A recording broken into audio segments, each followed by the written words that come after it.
Battletech is actually a lot more daunting than this. So let me just fire over and show you how cool this map is going to be. 3. Let me see here which one is which. Bang. Look at that. There you go. That there is, we're going to call this Lynnvander, Ontario. No, I'm kidding. This is a city map that I just built with using terrain from Hextech. So we got Hextech terrain here. This is really delicious stuff that was brought over by Gale Force 9. Thank you for the sponsorship. We love you, Gale Force. And Thunderhead Studios, who released some of these STL files. And this terrain was 3D printed. These roads were 3D printed and then painted by Paul from Fox Network. So we definitely have to thank Paul for leaving some of this terrain for me to use today behind. We've also got a barrage of different terrain. You might see this gigantic generator. This comes from gamermat.eu.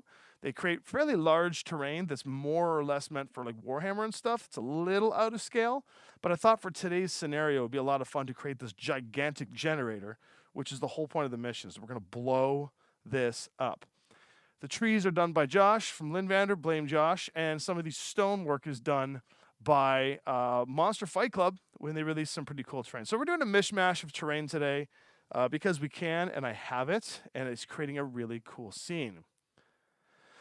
So, as you watched the last couple of episodes, the scenario was as such. Lance Vander, the Lynnvander mercenary unit, was given the note that one of the let's see, this one here was given the note that one of the Timberwolves that they had acquired was down, and we called the scenario Timberwolf Down.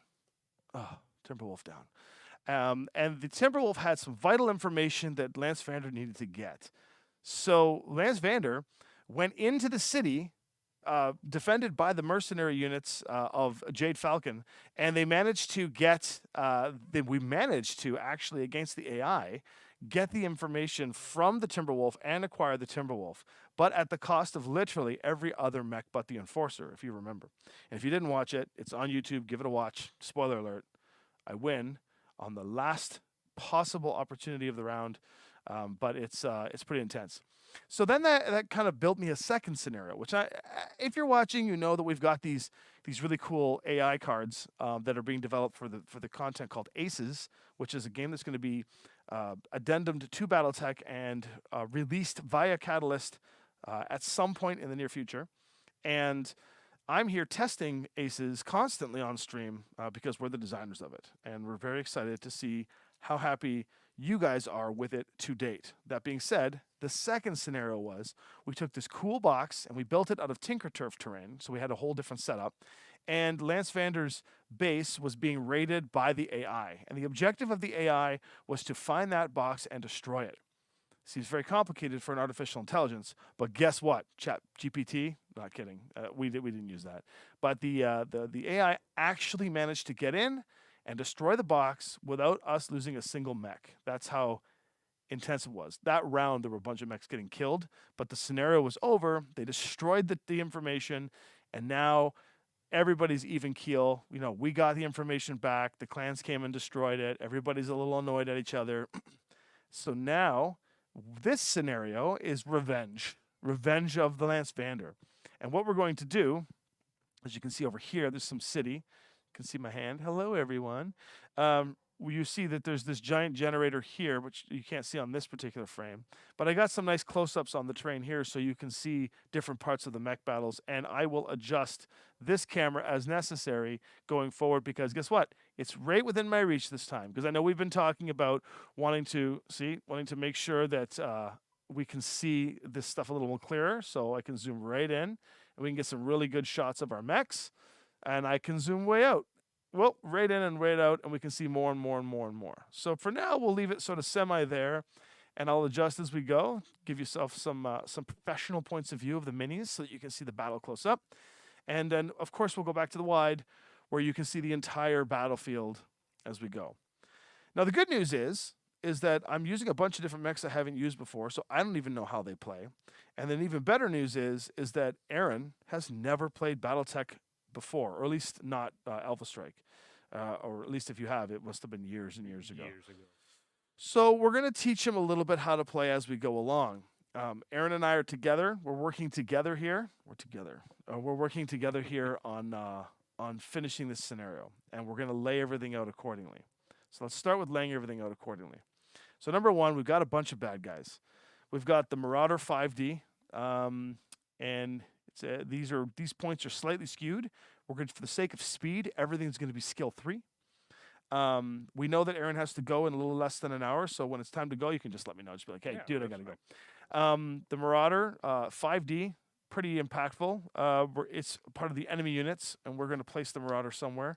We've got the Phoenix Hawk, 3K. The Phoenix Hawk is the star of the previous show, as it literally kicked my butt, and it was the thing that destroyed the package.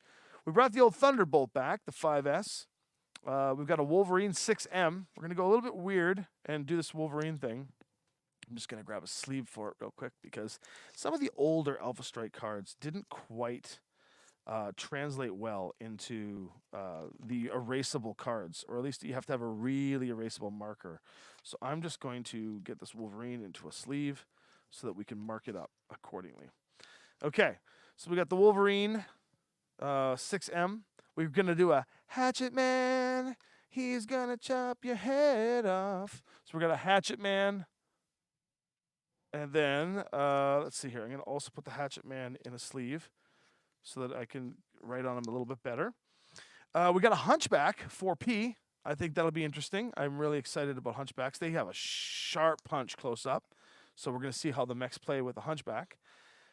We've got ourselves a Guillotine, because I love guillotines. And I believe it's time to see what happens with the Guillotine in battle. This is the Guillotine 3N. And then we've got an Archer 7C. So it's a pretty big unit. 2, 4, 6, 8 minis on the enemy's side defending their base. And my theory behind it is we want to make sure that these minis, that the base is fairly populated. This is a city with an entire base onto it. So it's got to be populated with more than like 3 mechs. So I'm going to go ahead and place these guys out. So before I do that, we've got 2 skirmishers, 3 skirmishers, 2 brawlers, a missile boat. So, we got 3 brawlers, 3 skirmishers, a striker, and a missile boat. So what I'm going to do is I'm going to put the skirmisher deck with the skirmishers, because we've got these different decks that have different roles for each of the ways the mechs perform. It's part of the AI. So we're going to put the skirmisher deck with the skirmishers. Shocking. The brawler deck's going to go with the brawlers. The sniper deck, the striker deck we're going to put with the Phoenix Hawk. And then the missile boat we're going to give sniper. So there we go. We got our 4 AI decks all planned out. So I'll put those aside, and I'll control those, because if Aaron doesn't know how to play the game, he certainly isn't going to know how to do the AI. So now we got to figure out where to put these guys. Well, the sniper can go back here. He's going to hang out and protect the generator. We'll put the Thunderbolt over here. He's just chilling out in the city. We'll put the Marauder in the city, or in the fort itself. And the Guillotine can be in the fort as well. Okay. We'll put the Hunchback over here. The Phoenix Hawk can be in the city because he's relaxing from his previous mission, even though he got blowed up. Let's see here. What's this guy here? The Wolverine. Put the Wolverine. Here, you can put the Wolverine down there somewhere. You choose. Wherever you'd like. Anywhere inside the city lines there. Yeah. Sure. Doesn't matter where he goes. That's the best part. Hatchet Man. He can hang out. He's going to hang out back here. Okay. Done. Now, let's introduce the heroes of today. We're going to do the Ostrak. So the Ostrak 2D. That's on our side. So you can, if you want to, you can place them anywhere, basically from this point back. And in between these 2 lines, you can go ahead, and if you'd like to put one, go ahead. Your choice. The Hoplite. We're going to do the Hoplite C. There we go. I'm going to get a nice healthy spread here. We've got the Ontos Heavy Tank, the champion of the realm. We'll put him on the road, maybe, if you'd like. The Pegasus Scout Tank, because everyone knows how much I love the Pegasus and how much you hate the Pegasus. So the Pegasus is pretty popular. Yeah, it's a popular tank. On this stream, because the Pegasus is the Lynnvander symbol. And since these guys are painted Lynnvander colors, thanks to Les Manderville, beautiful paint job. We make the joke about the Pegasus tank always being the mascot, and sometimes it gets its ass kicked, but sometimes it does incredibly amazing things. We're gonna go for the assassin. Bring back the old Devastator because we need to devastate some city. The Ostel 5M. Give ourselves a nice skirmisher of our own, and then we're gonna put a scout into play with the Firestarter, the Firestarter H. And of course, we're going to bring our prime stolen mech, painted by me, the Timberwolf Prime Mad Cat. Is going to come in here as our brawler. And we're going to place those guys out. And then what I'll do is I'm going to give you a couple of mechs that you can run. I'll give you that one. I'll give you some easy mechs to play here.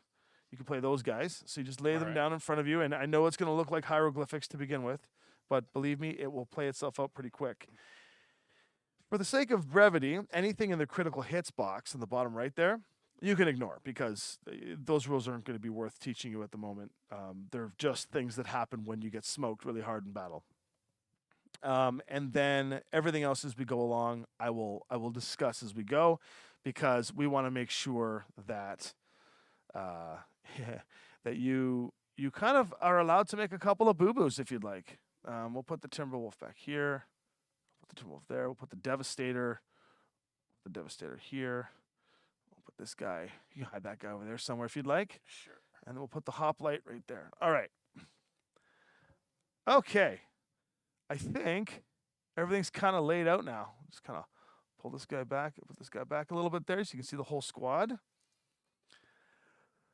Nice. Now, give me a second here to take a look at the chat, because I know I haven't been paying attention to you guys. So let me see if I can answer any of your questions. Oh, there's a good number of you chatting today. Hello. Look at everybody here. Da, da, da, da.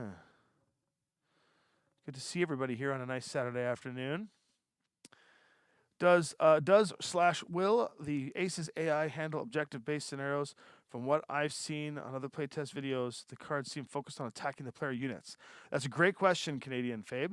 To be honest, yesterday's scenario that I ran, which you can see online, I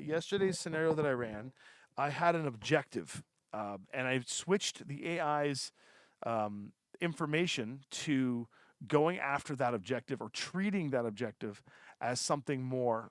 Pump that up a little bit there. It's a little too bright. Keep that.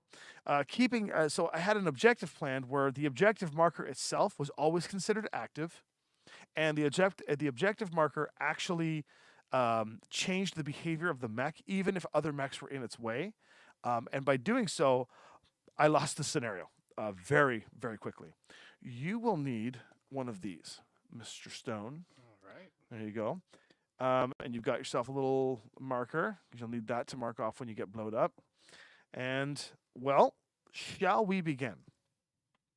So in Battletech, we have an objective. The objective of this match is that our units can destroy their units, hooray, but we are going to give ourselves a 5-turn clock. Okay? So we're going to give ourselves 5 turns. We'll start with turn 1. We need to get to this generator. Now, this generator is further into enemy territory, which is why we're not coming at it from all angles. We are literally coming from the only open front we have. And we need to punch through and get to this generator and blow it up. Now, we can do long missile shots and stuff like that if we need to, because the ranges, we could probably start shooting it from here if we see it. But the reality is we need to put 20 points of damage on this thing to blow it up. And once it is blown up, we technically win the mission, and we can force retreat. We have to do it on the 5th round. If we don't do it on the 5th round, there's going to be a bunch of airstrikes and stuff that back up and airstrikes to come to completely blow out our units. So it's in our best objective to do the best we can to avoid the AI and to blow this thing up. Now, the AI is going to stay normal as its AI this time around and focus on killing the enemies approaching. The difference is, if we're going to say that the AI will begin to treat mechs as higher threat, because sometimes on these cards the AI will say highest threat.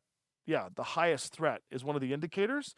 We're going to increase the priority of the highest threat to any mech that has a significant damage, meaning 3 damage or more, on the actual generator within 18 inches.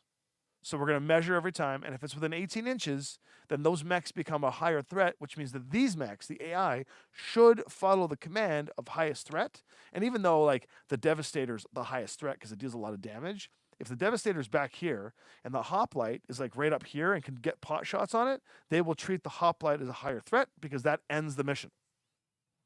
And so that's how we're going to change the AI for this one. Oh, that looks pretty cool. Dude. All right, there's the overhead. We'll switch back and forth as we go. So does that make sense to everyone? Okay, perfect. All right. So how we play the game. We're going to take turns. We're going to roll initiative, and at the beginning of every Battletech match, regardless of whether you're playing Classic, which is the old stuff, like the really big long-term game, or Alpha Strike, which is the introductory level game, the fun, easier sort of like way to play the game versus old Battletech, which is a really fun game, but it's grindy, and you need to like really get into the technicals of it, because when you start hitting each other, you're like locating pieces of armor and like taking armor off of like your arm. It's a really like long game. You get to roll for initiative, and everything in Battletech are d6s. So we're going to take 2d6, and I'm going to roll for the AI, and you're going to roll for us. All right. And we're going to roll those dice. The AI rolls a 5. We got an 8. I like this guy already. I mean, we have to have Aaron here more often. Last couple of games, I've been losing initiative to myself. So when you roll initiative, and whoever wins initiative gets to the enemy gets to move first. And the reason why is because it's most strategic to have our units move after they move so we know how to reposition ourselves. Okay. So because they lost initiative, they have to elect to move a unit first. Now, we've got 2, 4, 6, 7, 8, 9 units, and they've got 3, 6, 7, 8 units, which comes into play later. So the first thing I'm going to do is I'm just going to deal out, for those of you watching for the first time with the AI cards, they've all got numbers on the top. So you shuffle the deck. And on the deck, it has commands on the backside. And I'm going to deal the cards out blindly. Okay? And I'm going to do the same thing for the Guillotine, Wolverine, and the Marauder, who are all going to be under the Skirmisher deck. And we'll determine which of their mechs goes first. And the Phoenix Hawk there is going to be a striker. And then we're going to do the Archer as a missile boat. We'll make it a sniper. Okay. I'm going to put all these tokens in here because we're going to need those. And I'm going to be standing up in a minute because it's a big board. You get your steps in almost, too. Okay, let's see who goes first. Following the numbers, 195, the Hatchet Man is going first. So the first thing we do is when the Hatchet Man goes off is we're going to flip the card over and we're going to follow the AI. AI says, if first, meaning they lost initiative, jump to within 16 inches of the nearest enemy, and no enemies in line of sight or cover from most enemies. Now, on your card there, if you look, the top under your name there, it'll say TP, SZ, TMM, and movement and MV. Okay? The type is CV, so I'm not really sure what that means. The size is the size of mech, which comes in handy if you jump off a building and land on another mech. You start dealing damage based on the size of the mech you are. The TMM is your target movement value, which means that when they're calculating to hit you, the higher that number, the harder it is to hit you. Okay. So zippy little mechs and fast little tanks and cars and stuff can drive around a lot faster, and it's harder to hit them. The bigger the mech you are, the slower you are, the easier it is to hit you, but you're usually compensating with armor. And then you got your MV, which is movement value. Now, movement value has inches that you can move. It also will have things like T or J or nothing at all. If it's got T, it means it's tread, which means it has to ride on a straight path, so that tank has tread. And if it has J, it means you have jump jets, so you can literally ignore terrain and just jump over everything. Okay. But if you choose to jump, then you will incur a higher penalty to shoot because you're like floating around and it's also a lot harder to hit you. And that's the complicated part so far. It says skill 4, but for this game, we're all playing at skill 3, which means that we're going to hit each other more often. And we're going to end the game faster, especially since it's been mathed out this way. And that's all you need to know for now. So the Hatchet Man says here, if first, jump to 16 inches from the nearest enemy, and no enemies in line of sight or woods covered from most enemies, and toward the enemy with the highest health, because it wants to get in there and kick some ass. So this thing moves 8 jump, and it's because the command card says to jump, the Hatchet Man is here. and it wants to move within 16 inches of the nearest enemy. So it is not going to go any further forward than this line right here. But since it only moves 8, it is going to jump to cover from most enemies, and it's all subjective. But he still wants to get in there, so he's going to fly in and land over here. When a character lands and does a basic move, it gets a token. You don't have to worry about the type of tokens right now. I'll explain that as we go. They either get basically a ground movement, a jump movement. They can be sprinting. You can choose to sprint, and if they sprint, other things happen. They can stand still, which makes it easier to hit, but also be hit, yada, yada, yada. So we've moved a mech. The enemy has moved the mech. Now we get to move a mech. Here, I'll give you the tank, too, just because you got it over there. So let's talk. How do we want to do this, buddy? Now it's our turn. Now we have to strategically figure out, and you specifically, not knowing what any of these mechs do, it doesn't matter. Nice. We're going to have fun with this. And it goes back and forth between turns. Yeah, so we get to move a mech, they get to move a mech, we get to move a mech. If the numbers are off, sometimes they get to move 2 or we get to move 2. But the best part about it is that no matter what happens, at the end of this round, we are the last one to move a mech. So however they strategically plan, we can always save one mech for the end to try and get that one up because we won initiative. Thank you. Mm-hmm. So remember, we've got 5 rounds to blow this thing up. We got to put 20 hit points on this thing. So what do we do? So I'll give you a bit of a brief rundown. This thing, this Devastator, moves very slow, but it punches like a monster. It also can take a lot of beating, but that doesn't mean we want to leave it open. The little tanks move quickly. This little guy moves very fast. These assassins and stuff, they move very quickly. This is sort of your mid-range boxer. It's one of the best mechs in the game. It can punch, it can take a hit, and it can move fairly decently. Same with the hoplite. And then your tank over there. And then way over there, I think you've got the... what do you got over there? You have got the... That's the Ostol, I believe, over there. And then you have the Ostrak in the middle. I know they look so similar. The way I tell the difference is this one here. I have the shoulder cannon. Yeah, this one here's got the... Yeah, you know what you're doing. Come on. Yeah, You weren't in the military. You're not just wearing an 11th Field Regiment shirt. you know you're... Yeah, I played this way back, like, I don't know, 15, 20 years ago. Way back in the day. We'll stop doing the math right there. Yeah. Okay, so we get to move a mech now, and then they're going to move their mechs. Okay. What do you think? How do we want to pull this think off? We should try to move something forward, draw them to one side or draw them forward and try Okay, to capitalize on that. that's a good call. And then we want to try and get the fast guys in behind to shoot the shit out of this thing, right? That's the plan anyways. Okay, all right. Well, do you want to move any one of your mechs? Do you want me to move one of mine just to show you how it's done? You can go ahead. Okay. I'll let you lose yours first. Well, we're together, man. But I see how it is. So maybe this Devastator is kind of in the open, and I kind of want to get him to some cover somewhere. And I guess I could get him right behind this rock here, which will give us a defense from this inner city. And maybe we can move the Devastator through this way and get some shots over here. Because he only moves 6. So we're going to move the Devastator right up here. I'm going to tuck him in right behind this rock. All right. Now the Devastator's moved. Now we're going to go up the chart. Over here on mine, the next one is another brawler, and we're going to move the Thunderbolt. The Thunderbolt says, ground movement toward the highest health enemy. We know that's either the Yontos or the Devastator. I know that. You guys may not. Let me see what some of the other angles look like here. There we go. The Devastator's right there. The Thunderbolt is hidden somewhere. Oh, the Thunderbolt's hidden over on the other side. So let's see. Ground movement toward the highest health enemy and toward the biggest threat enemy. Currently, I think that is both satisfying on the Devastator. So you're right, Aaron. You tricked the AI, or at least you called the AI out to call against our drawed target, which is this. So if you can, this is the Thunderbolt. So take your tape measure, and it's going to move 8 inches on the ground, which means it's... Now, in Battletech, if you decide that your mechs have to go up on anything, so we'll just use this mech here.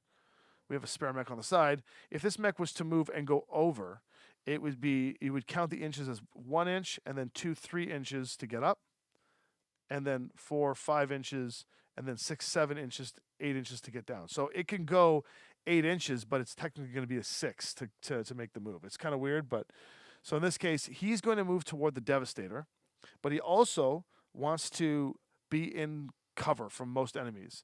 So he's going to make his way over this way to try and take on the Devastator. All right. And so you're going to move him 8 inches somewhere. And as long as at the end of the 8-inch movement, you can satisfy the condition that no enemies can see him, that's where he'll go. Okay. Perfect. Yeah, you can move him right there. Move him right So here. you just take the model and put him somewhere. The cool thing about Alpha Strike is that you don't have to like knit and grit it. You just put them where you want. Look at that. Rock and roll. Okay. So then we're going to put a little counter beside him so that we know that he's moved. And he's ready to go. Now we get to move again. So your Devastator worked. Okay. Well, I only see one mech on this side of the table right now. Everything else is in the middle, so I think we should probably send something up that way. Yeah, you're right. Where do you want to send? So that tank, it's on a road, so it can move fairly quickly.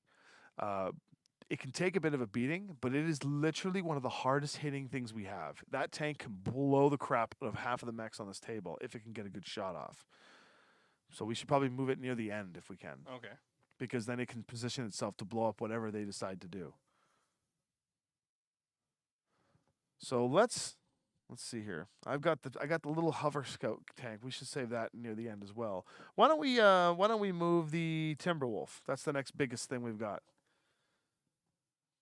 Or the hoplite. You got the hoplite, right? We got the hoplite, yeah. Do you want to move that guy? Sure. How far does he move? 8 inches. Can he get into the city there? The little skyscrapers? So where is he? He's right here. Oh, he's right there. Can he get into the city there? Oh, he can get close, but not. Can you get over to this guy maybe? He can get So the way this works is that if you can get up to a piece of cover like that and you can get behind it, you can claim cover, so you get the cover bonus no matter what. Okay. It's going to take a mech to be like completely within line of sight of 2/3 of the mech to not be able to claim cover. So if he goes there, he'll get cover from a good number of enemies. Sure. All right, just move him however you'd like behind the building. Come up here. Yeah. So facing in the game is pretty good. You get 180. If you look at the bottom of the mech, you see that it's a hex. And if you turn the mech sideways, you'll see that the point goes 180. So as long as the mech's facing is within 180, it can see everything going forward. So you have to worry about anything getting behind it. Okay, and then we'll put this little thing down there for him because he's only did a ground movement. So he has minimal movement there. Yeah, this Hex Tech terrain is so good. It just makes the game so much more fun. So now they get to go. The next thing on the list is, we're going into a skirmisher now. The Wolverine. It stands still if any enemies are within 24 inches, and it has line of sight within TMM 1 or less. So, where's my Wolverine? There's the Wolverine. Right. Now it's true line of sight, so you can actually take your head and peer down a little bit. Or use the laser pointer. And can the Wolverine see anybody from that angle? You can check it out if you want. Or are all these buildings blocking it? Can it see anything, or is it being blocked? Believe it's being blocked by Like everything. everything, yeah. Okay, so it's not going to follow that code. It's then going to say into the woods / cover buildings from most enemies toward the biggest threat. And on that side of the table, it's the Ontos, but because this moved first, it's going to go toward the Devastator. So it is going to, and then it says toward the fewest enemies in line of sight and toward the nearest enemy, which actually, since that activated, is going to go toward this. Okay. So how far does it move? That's your card? I am dumb. The Wolverine moves 10, so it's going to go 10 into cover toward the hoplite. Probably just around here. So you can go. Still has cover everywhere. Yeah, so he's going to move into behind that building basically, or behind that hill. Yeah. Okay. So he goes into the hill there, nice and covered. You can just get ready, and he gets one of these things. On the white side. Our turn. Oh, they're moving in, eh?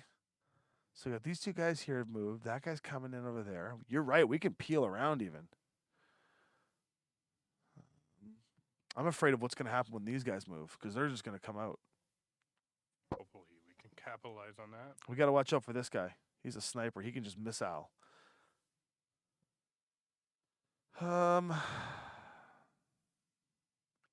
Let's move the Timberwolf and get this Timberwolf up here behind cover and see if we can get him in next turn. The Timberwolf is moving 10. So we can get the Timberwolf over here with the Devastator, or we can go over here with the Hoplite. Maybe he should go over here and fight with the Hoplite. What do you think? Sure. Then those two can go through these two can punch through the building. If we can get into the building, we can get a line of sight on that thing, I think. Yeah, let's try. All right, I'm gonna move him right here. And then we'll put the little token there. All right. Are you tapping your cards when Yeah. you move them? Yeah, I just so that I know. That's why I remember what it is. Okay. Now the next on the list over here is 575. 575 is the Hunchback, which is this little guy down here. Stand still with no enemies within 16, so that's not going to count. Into woods cover from most enemies toward the biggest threat, toward the nearest enemy. He's going after this guy. You called it. Don't even know how to play the game, and you called it. 8 inches. He wants to go right there. So he's going to claim cover. He's going to claim cover, and it looks like we're going to have some firing action going on here. And the Devastator can't claim cover because he's not fully behind it because I didn't place him correctly. So it looks like this guy's going to get some shots off. Here we go, buddy. But then this guy can fire back when the firing phase comes. All right, now we get to move. So now we know there's some gunfire going on here. I'm concerned what happens with this guy. So we got 3 fast units, 2 semi-fast units, and then a tank. Slow unit.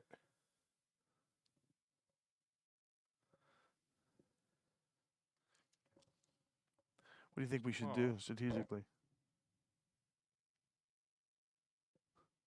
Fire starter could probably come up your close side, my far side, and give your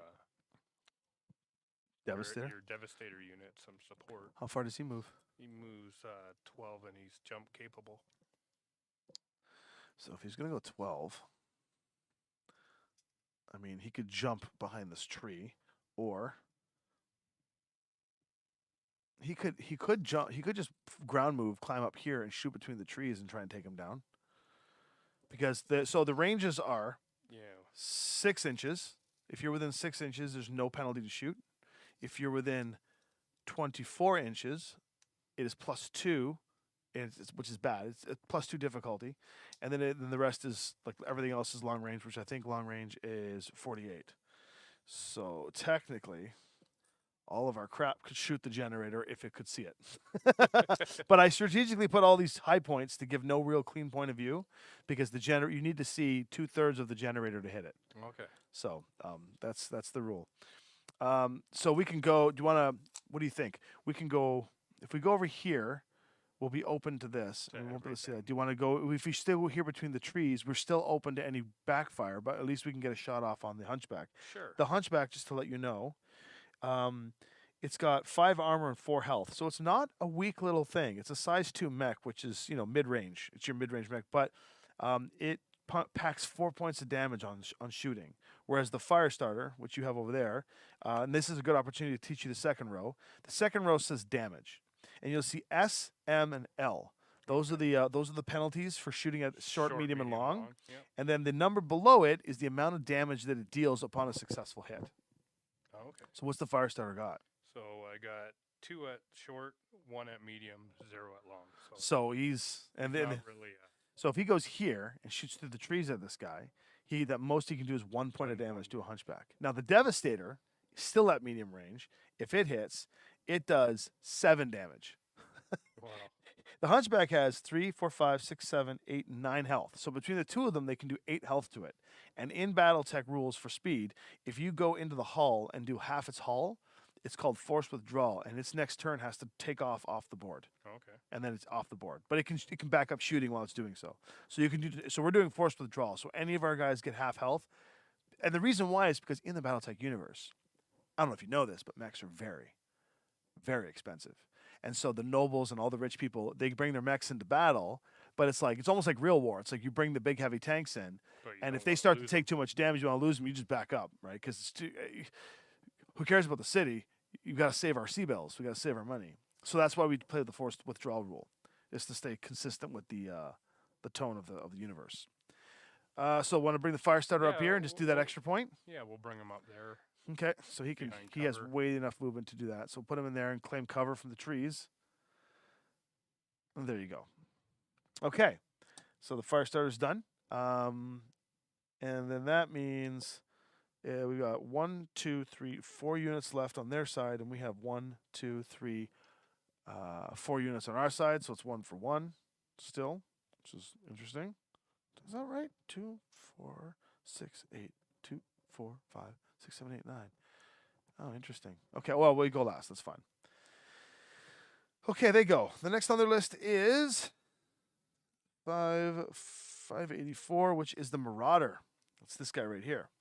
This will be interesting. Yes, he can jump, actually. I can't believe that guy can jump. This is so bad.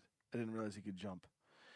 Jump if the lowest health enemy has not yet moved, which would be the Pegasus tank or the Assassin. So it will go into woods cover from most enemies towards the lowest health enemy, which will be the fire starter. It will be one of these 3. It wants the fewest enemies in line of sight with minimum 1.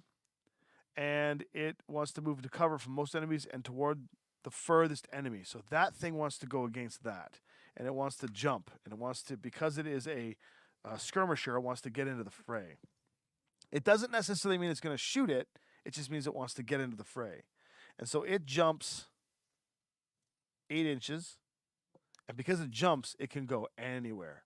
But because it doesn't say get to the highest elevation, and some cards say get to high elevation because they want to be able to shoot things from a distance, this one here could literally jump here if it wanted to. It could jump down here if it wants to. Strategically, it makes the most sense for it to want to kill the fire starter.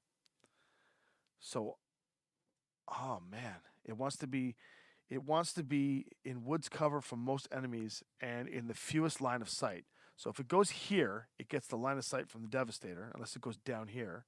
So the line of sight, the Devastator will be out of line of sight. Those will be out of line of sight, but it doesn't count the other guys. So this will be in line of sight.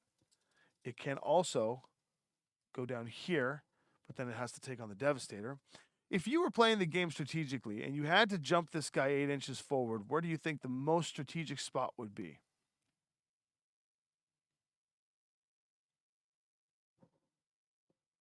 Gut instinct. There's no right or wrong answer. Right? Trying to think, because most of our stuff over here is already moved. That's right. I Well, can move into it. exactly. It probably wouldn't want to go against your... The Devastator? Yeah. No, God, no. It could go down in here. It literally could jump and land down in here and be protected from all that and really only have to tangle with potentially these, which isn't bad. And it can soak it because the Marauder has 7 armor. It's tank.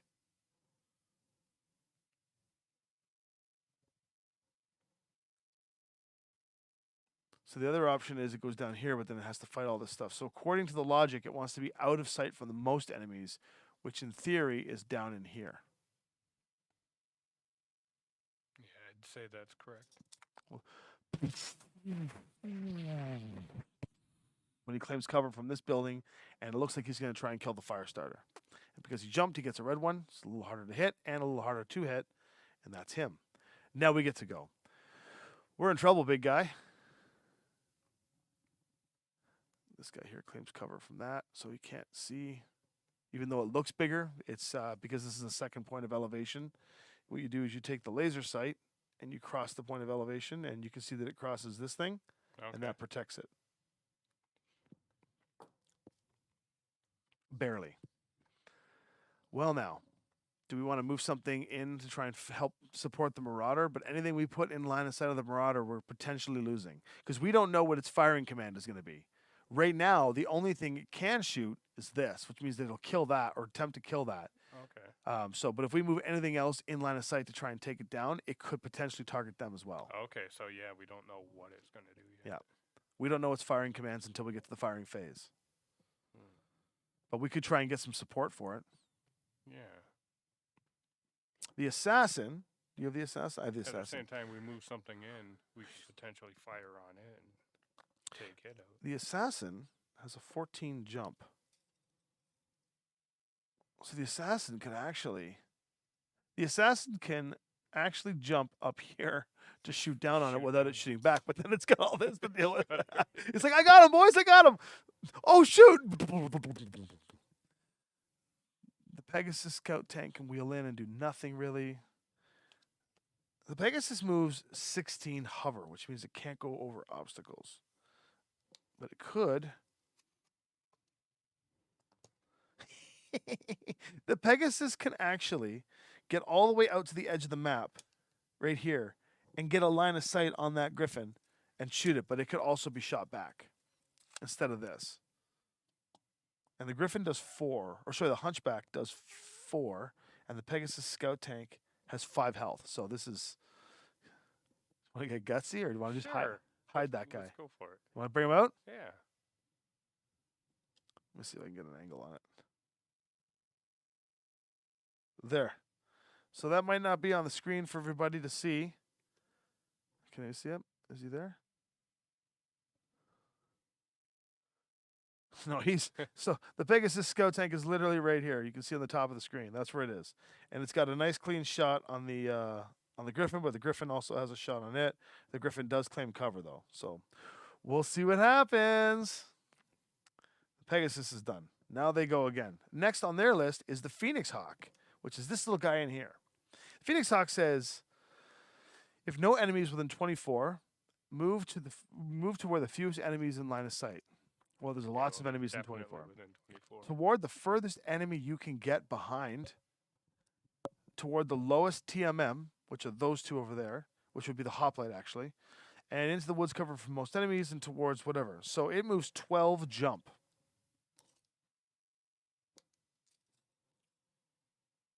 So it can jump behind this, but it doesn't want to do that because then it gets shot in the back. Oh, the lowest thing I can get behind. And if not, it's going to move towards the lowest TMM enemy. So that would be this. And it wants to get into cover from most enemies and toward the nearest enemy, which I think is the hoplite. So it wants to get over here.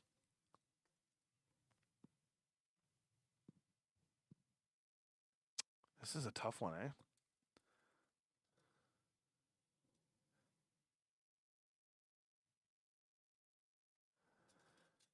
I think. Put him back here. You think so? The tank is there, right? He's going to, he wants to avoid the tank. He wants to move toward this guy. So he's going to try and get somewhere safe from, he wants to stay out of range of most of these. See, this is a good position, these two here. They're covering each other really, really well. I think he's going to go, honestly, I think he would probably jump into here. No, because then he'll get shot by the Devastator because he's elevated.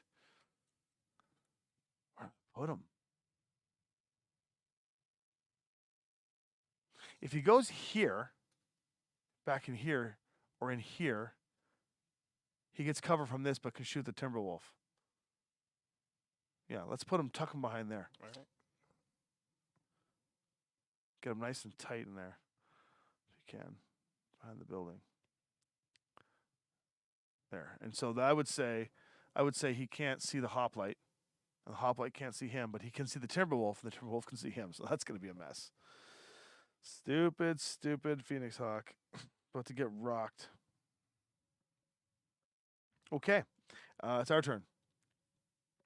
I've moved everything on my side but the assassin. What have you got? I have the Ontos heavy tank, and I believe I have the Ostrock. Okay. So we've got 3 units. They've got 2. So we move 1. They move 1. We move 1. They move 1. Then we move the last one. That's how we're doing it. So we get to pick which one of our guys we want to save to the very, very end. So that's our choice. I think we saved the Ontos to the very, very end. Okay.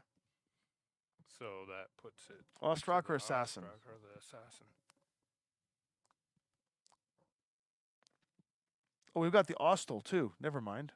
I tapped the Ostel by accident. We got that guy in the corner. So we actually have 4 units. They have 2. So we have to move 2 units now. Do you want to move those 2 over there? Sure. Okay. Best place to put them. Oh, the Ostol moves 10. Can it get behind the building to shoot that Phoenix Hawk? The Ostel, this guy? Yep. Can you get behind? Can you get into that building to shoot the Phoenix Hawk there? Yeah, you can move up. You can move up right to here. Yeah, let's get him tuck him into the building there, and then so then he can see and claim cover. There, now he's going to shoot that Phoenix Hawk to the side there. All right, he gets one of these things, and the other guy. Might as well do something similar. Might as well try to punish them for that. Yeah. We might be able to move him here. How far does he go? I have a 10-inch move. So can he get? If he can get over here, he can probably shoot through the buildings. Yeah, by here. Can I shoot over that little? Yep. Because I can get. Oh yeah, perfect. Behind there. Here. Bring him over here. He comes in here, and now you can actually use the laser pointer to see if he can see. Oh yeah. Yeah, perfect. So he can claim cover. He cannot because now most of his body is visible. And then I get a token. Yeah, he gets the little token. Yeah, Okay. That Mac here is in trouble. Oh, yeah, Phoenix Hawk. Well, that was the star of the last show. That was the reason why we're doing this. Like, that's the revenge throw. Now they go. The next thing, the second last on theirs is the Archer, which is this guy way back here who's finally getting into the fray. If there's no enemies within 18 inches and within one enemy within line of sight, which none so far, so he's going to go to the next one. He's going to ground move toward 18 inches of all enemies and try and get toward the nearest enemy and get something in sight. The Archer moves 10. So he's going to want to get into combat somewhere. In theory, he can get into combat with the Devastator just by being...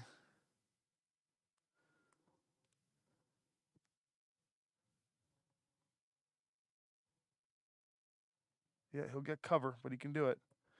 So the Archer can go over here. So we're going to put him quite literally.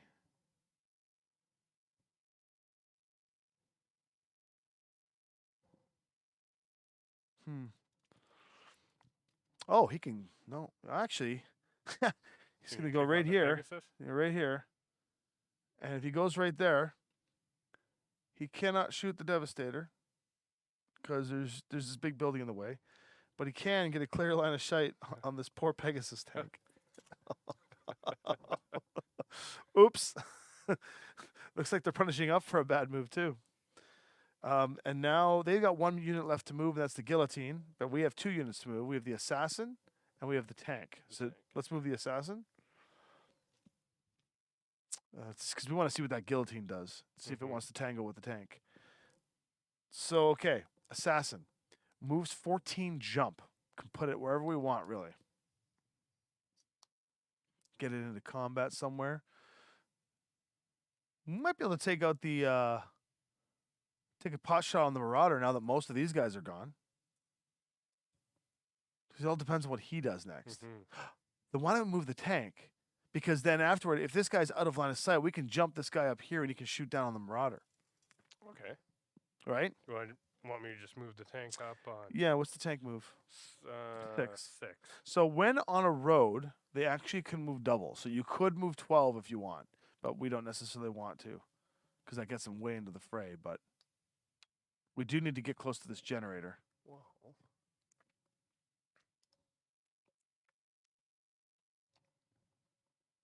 We get him into the city. 12 would put me on this side. Yeah, we don't really care about the Phoenix Hawk, do we? It only does 3 damage. Because you'd have cover from most everything else. Yeah, the only X factor is this thing. But the Guillotine punches on 4, which isn't that bad. It can handle it. If we can run that guy up through here and get a clean shot on this, we could also try to run him. Yeah, if we run him through here, down onto this road and get him over here somehow. Because I could put him behind here. I think that would give him cover from this. Yep. Sure. Let's do it. He's got a turret. Done. And he gets his little token. He's not afraid. He's not afraid of nothing. And now the guillotine goes. The guillotine, it can jump. It will jump if the highest movement value enemy has not yet moved, which would be the assassin. It's going to jump into woods cover from most enemies, toward the highest movement value enemy, which is the assassin, into woods cover from most enemies, toward the lowest health enemy you can get behind, and toward the nearest enemy. So this, I can't believe this guillotine can jump. It can jump 8, and I think if it jumps 8, there's no reason for it to jump, so it will go to woods cover and ground movement from most enemies.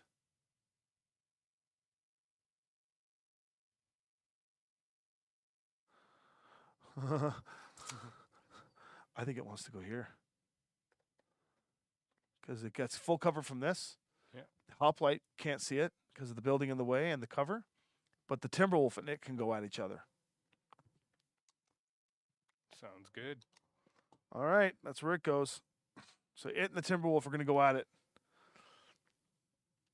And now we've got our last thing we can move, which is the assassin. If we put him up here now, the guillotine's going to blow him out of the water. So that was unfortunate that the AI read our brains. We can, however. Can we put him right here, though? Oh, really? Maybe not. Yeah, no, it's base to base, so we can actually get it. We can actually put him right there. He'll get shot by the Phoenix Hawk, but that's that.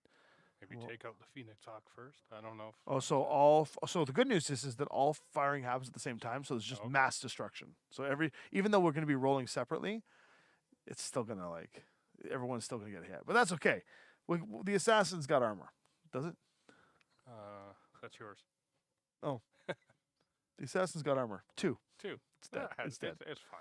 It's fine. This is fine. This is fine. Just a flesh wound. Yeah, can handle it. Okay. Oh, he did not stand still. Okay. All of our movements are done. We now go to the firing phase.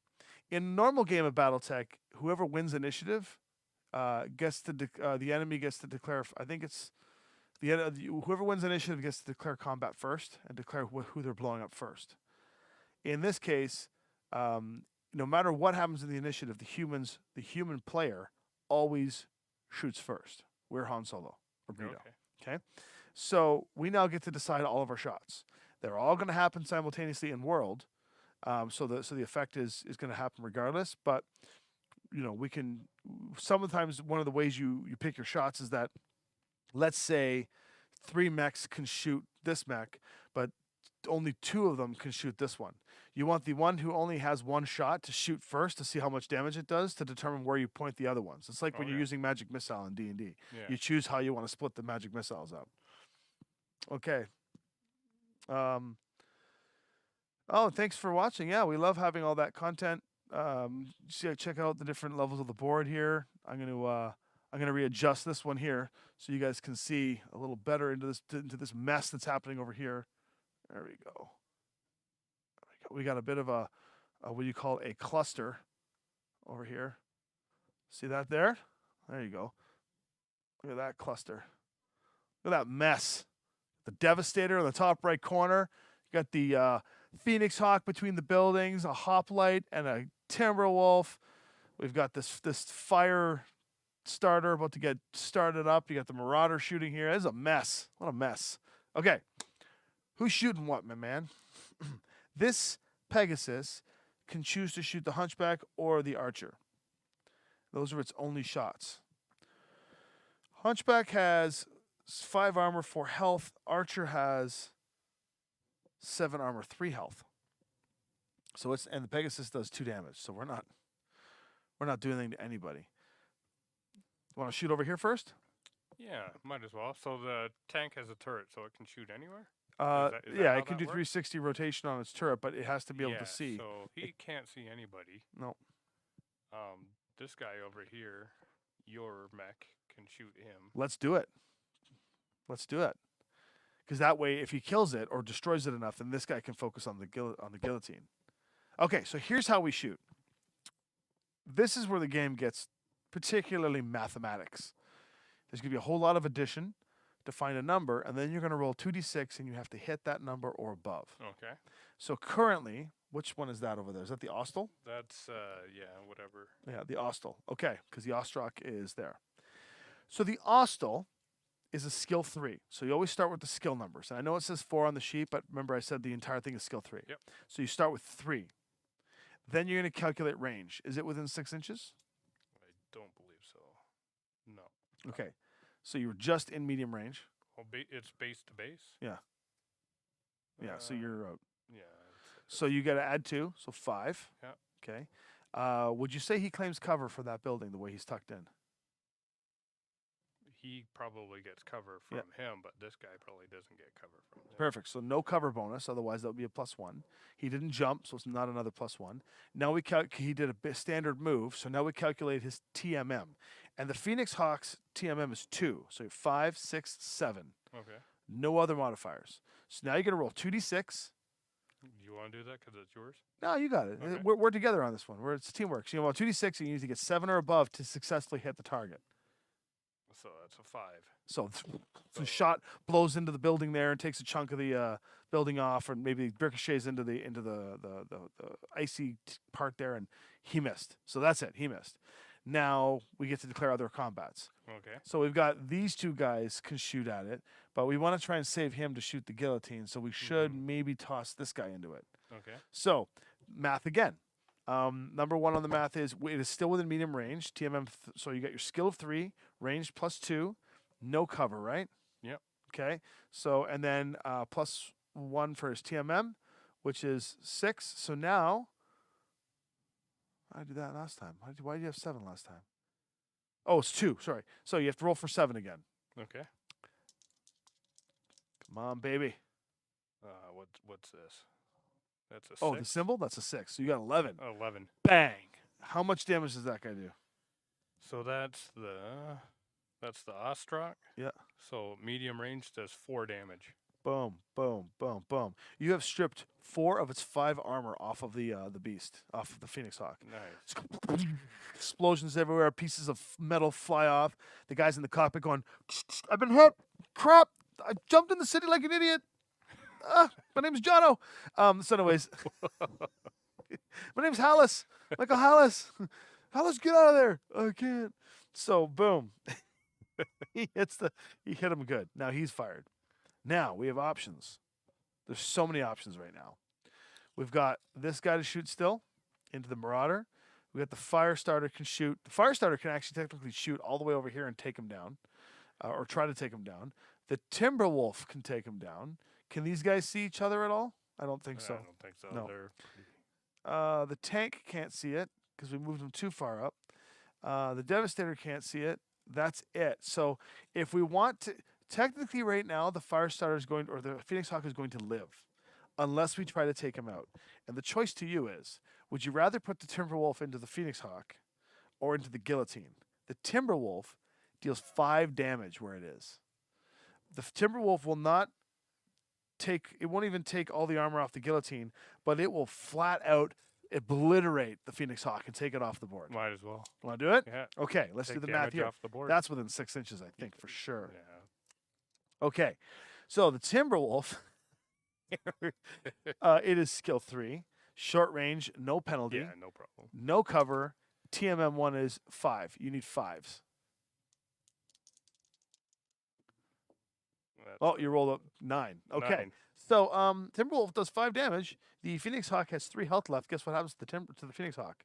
Goes away. Boom. Now we would take it off the board, but they still get the fire back. So it will Okay. get a parting shot on somebody, but we now know that Phoenix Hawk is dead. So I'm going to take the marker, just rub it across the, put a big X on the sheet to know that it's going to be taken off during the cleanup phase. That's good shooting, Tex. So now, what else do we have for shots here? The Assassin into the Marauder. Yep.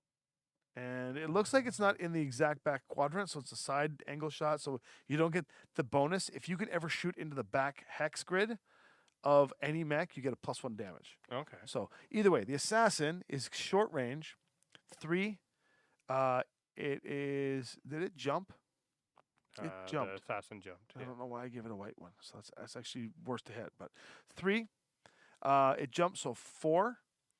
And then nothing for short range. The enemy jumped as well, so 5. And the TMM for the Marauder, where are you, Marauder? Is 1, so 6. So you need 6s to hit that guy. Okay. Pop, lock, and drop, baby. That's You hit. okay. Unfortunately, the Assassin is much better at medium range than short range because it has 1, 2, 0. So it only does 1 damage to the Marauder. But hey, that's one less piece of armor we have to deal with. And that all adds up, I guess. You turn right, it does. And now we have to choose where the Firestarter goes. Do you want to just see what happens over here? Well, the fire starter can only hit one target, can it not? That's correct, but we can make its choices. It can So- choose. It can choose the Marauder. It can choose the Hunchback, and if it chooses we can see how the Hunchback is. It could be the finishing blow on the Hunchback, because this is going to do 7. This is going to do 2, which is 9. Yeah, might as well see what they do. Yeah. So basically, if these two hit this could kill it. Mm-hmm. So let's maybe shoot with the Devastator. Sure. All right. 3, range 5 total. TMM for the Hunchback is 1, so 6. Cover is 7. So roll me some 7s. You're hot rolling, buddy. You were kicking some butt. Oh, there's 8. Boom. So the Devastator at medium range does 7 damage, and the Hunchback is taking 7. 1, 2, 3, 4, 5, 6, 7. So the good news is the Hunchback has punctured into its hull. And whenever you go past shields into the hull, you get to roll 2d6s for what's critical hit.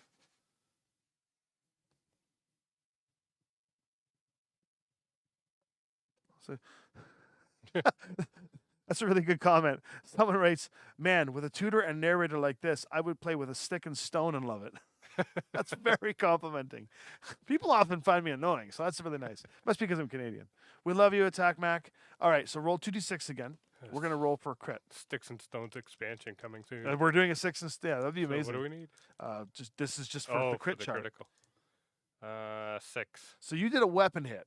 So now what I'm going to do is, on the off chance that this Hunchback survives, in this little critical hits chart thing, I'm going to mark off one of the weapon hits. Oh, okay. Well, what that means is that next turn, if the Hunchback were to stay alive, which is not, it would be doing less damage by 1 against you because you've blown out one of its weapons. Nice. In real Battletech, like real Battletech, You and I'm lose sure a- there's lose a Battletech people that weapon. love when I say this. In classic Battletech, not real Battletech. Sorry guys, don't take that to heart. I'm not shitting on Alpha Strike in any way.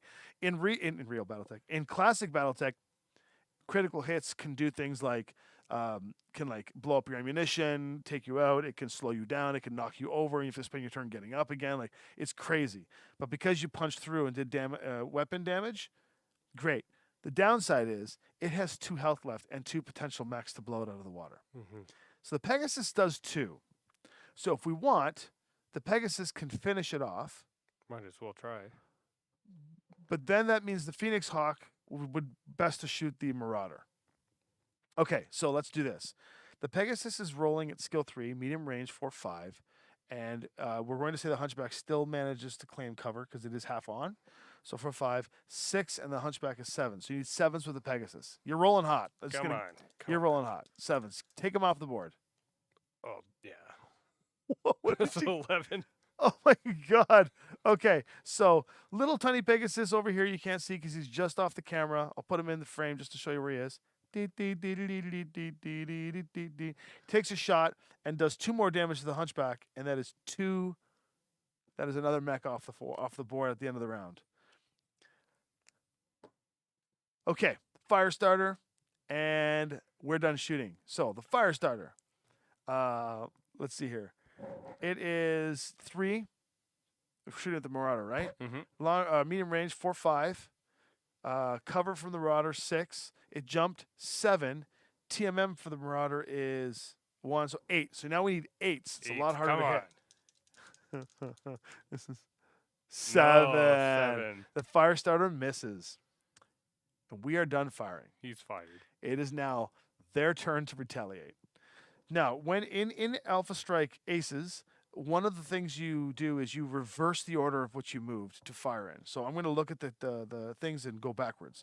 The last thing to move was the guillotine, so it'll be the first thing to shoot. Now, in Aces, there is a whole separate combat phase chart of symbols you read. So, it wants to shoot the highest movement value enemy it can see. The only target it actually has right now is the Timberwolf, because that's the only thing visible to it. So I'm going to ignore all of the rest of its movement because it's going to eventually default down to the nearest enemy, which is the Timberwolf. So it now calculates at a 3, medium range 4-5, cover for the Timberwolf 6, and the Timberwolf's TMM is 2, 7, 8. So it needs 8s. Go ahead and roll. All right. This is against yourself now. If you roll the different color dice, they have different lasers. Oh, there you go. 7. You missed. So, boom. Guillotine misses. Stupid guillotine. The next thing is the archer. The archer, we determined, gets a shot off at the Pegasus mech. So 3, 4-5 for range, no cover, but the TMM for the scout is 3. So 3, 4, 5, 6, 7, 8. So you need 8s to hit the little hover tank. Please don't hit it. Come on. Please don't Let's hit kill it. the Pegasus. No, Make that's not the everybody thing. We happy. don't skip. Oh, 9. Come on. So the archer at medium range, son of a gun, does 5 damage. Wow. The Pegasus tank has 5 health. Guess what happens to the Pegasus? Bye-bye. So while the Pegasus is just leaning out of the building, it's like, I got the hunchback. I got the hunchback. Missiles away. Oh, shit. Boom. Well, at least we don't need to worry about getting it back on the board. And since it's already fired, it's gone. So we just take it right off the board. We put it over top. Put it over top of the card. Put it over here in the death knell. And everybody watching can rejoice that the Pegasus Everybody's finally happy. got blown up. They're like, shouldn't have been there in the first place. And the archer's fired, so I'm going to take away this little thing here. Now, so the archer fired next. Done. Good job, archer. Moving down the line to 584 is the Marauder next. So the Okay. Marauder. The Marauder is going to, we're going to go back to this phrase here. Okay, so this sweet, sweet Marauder is going to blow this guy that's out of, oh, you can't even see him. Let me just do this. Doop. There we go. There. Now you guys can see the fire starter here, and the Marauder is going to just pop, lock, and drop. It's going to shoot at the thing it can destroy. Well, the only thing it can see right now is the fire starter, so we're just going to skip the rest of the logic and go right into the fire starter, the twisted fire starter. Psychosomatic, attic, insane. 3, 4, 5 for range, 6 for cover, and the fire starter's TMM is 2. okay. So 3, 4, 5, 6, 7, 8. You need 8s to take that guy out. And that's 8 exactly. We need to enter a partners tournament together where I'll move the mechs and you do the rolls. Deal? Sounds good. So at medium range, it deals 4 damage to the fire starter. What's the fire starter got for health? So it has, I believe it's just the 3 white dots and then. So the 3 armor goes, Yeah. and you put 1 into the hull. Well, So it needs to have over half of its hull to retreat, so it's not going to retreat yet. The hull's below it. yeah. Yeah, so you're going to go structure, it's called. So you're Yeah. going to so you wipe out the 3 white dots. Yeah. Because his armor just got naked. And now that it's exposed, it takes 1 dot into the structure. And now you get to roll 2d6 for me for a critical hit. What you don't want is boxcars. If you roll boxcars, I'm serious. 7. 7 is an MP hit. So you're going to go down to the bottom little thing there and click MP. That's a movement point, Okay. which means for each point, you get to lose some movement. So it's going to move significantly slower on its next turn because its legs or its engines have been hit, so it's having some issues moving. It's like because it's like I took a hit to my knee, But he's still alive. but he's still alive and he's still willing to fight because he's not getting force withdrawn yet. And that's the Marauder. Now we're gonna go for the Hunchback. Parting shot on the Hunchback before it explodes. It's gonna shoot. Oh, it has 2 targets here. Let's choose. Oh, yeah. Can destroy. We know that it cannot destroy the Devastator because the Devastator has like a cajillion armor, but it can destroy the Twisted Fire Starter. It's going to go to the next range band. Now, weirdly enough, it is within the same medium range band, so that doesn't matter. The lowest TMM, which would be the Devastator, no cover, which would be the Devastator, and the nearest. So it's actually not going to take advantage of shooting the Fire Starter. it's going to take a parting shot on the Devastator. 3, 4, 5. Devastator +1 TMM for 6. No cover. Roll me some 6s, my man. For a solid 4 damage into the Devastator. 6. Bang. Devastator has a 1, 2, 3, 4, 5, 6, 7, 8, 9. Really, is it 9? So 1, 2, 3, 4. It does 4 damage. It has 6 armor left. Oh my god. It has more armor than the Pegasus has twice the health. It's crazy. And since he fired, we'll take the old Hunchback off the board. Sorry, if you're watching Ash, your Hunchback is not as performative as it was when you played it during the Kickstarter campaign. So bang, that takes care of the Hunchback. Now the Archer fired, the Hunchback fired, and is gone. And the next thing on the list moving down would be the Phoenix Hawk has to take its firing shot. Now, what can it destroy? Well, technically, it can destroy the Phoenix Hawk, the Firestarter, but nothing else. The lowest TMM. So the lowest TMM in range. What's the Ostrak? For it's 2. 2. So it's going to go. So it's tied with the Timberwolf. No cover. Timberwolf nearest. Timberwolf. All right. You get. Oh, actually, what's the Assassin's? TMM. Okay, it's not going to go to the Assassin. It's shooting the Timberwolf. So, 3, no cover. 4, 3, no range, only TMM 2, so you need to roll 5s. Oh, it's a 5. And a 1? 4 and a 1. Oh, come on, I just saw the 1. And so it does, the Phoenix Hawk does 3 damage into the hull of the Timberwolf. 1, 2, 3, and it has 5 armor left. And the Phoenix Hawk, you can remove him and the chart from the board. And his little token, because down he goes. And that gets rid of the Striker deck. So the Striker deck, AI Striker deck is gone.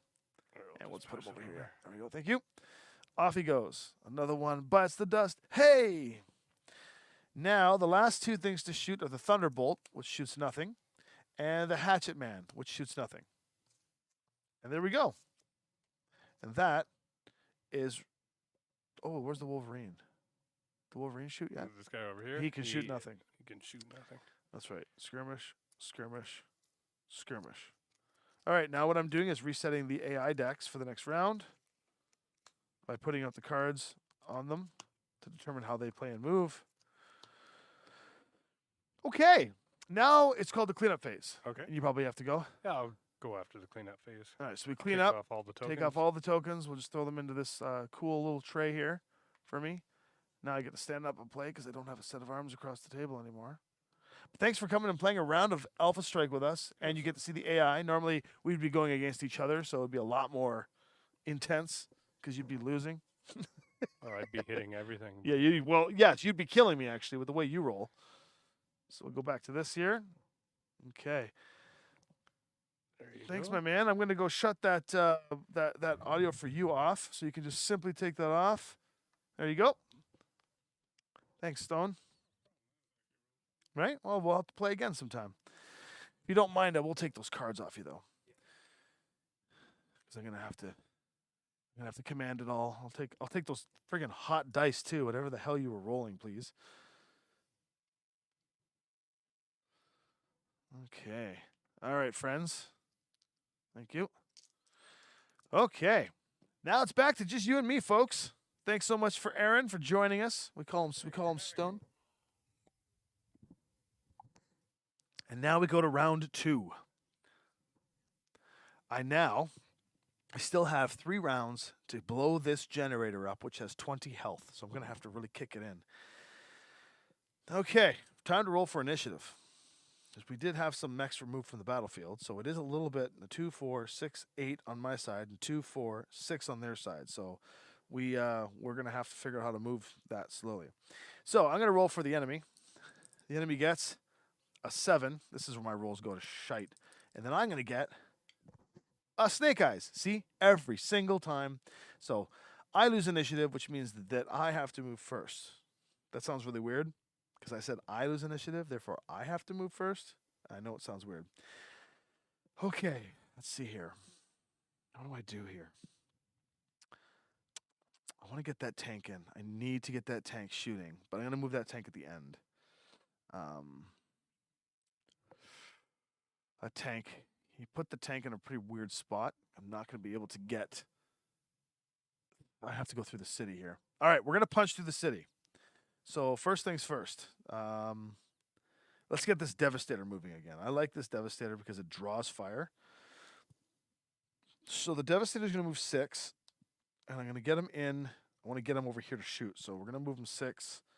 We're going to put him right here, and we're going to tuck him in with his back 180 in case that Marauder comes around. And I can't shoot him, but at least I can shoot everything else over here. Yeah, so the Devastator moves. Now they move. The first thing on their side is the Thunderbolt again. And it is going to into woods / cover from most enemies. Since it won initiative, it doesn't follow its top tier thing. So it's going to be jumping, which it can't do. So it's going to move toward cover from most enemies, toward the lowest TMM enemy, which would be my Devastator, toward the highest point value enemy, which is the Devastator, and toward the nearest enemy, which also checks out as the Devastator. So the Thunderbolt is moving 8, and it wants to get into combat now. So it's going to move -2 inches to get up here. It's going to go right here. And I believe it will get cover, but it can, in fact... Oh, it can't shoot. Okay, so let me go back to where it was. So -2 inches there, or...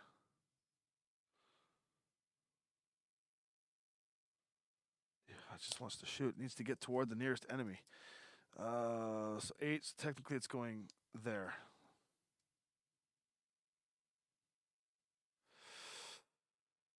Huh. Oh, it's going to go right here. And claim cover from this wall. And shoot the Devastator.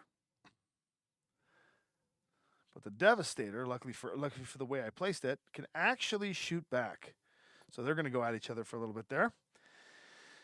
Now, that's the Hunchback. Or sorry, the Thunderbolt. Hunchback is dead. DED. All right. Well, that Devastator is going to tank those guys. I need to figure out what to do next. Maybe the Firestarter needs to get in there now. 12 jump on the Firestarter. Oh, but it's got a movement value hit. Darn it. It's only moving 6 now. Oh, that sucks. All right, I'll move the Firestarter later. I think it's time to punch that Assassin in. The Assassin was 14 jump. I could really mess up their entire game plan.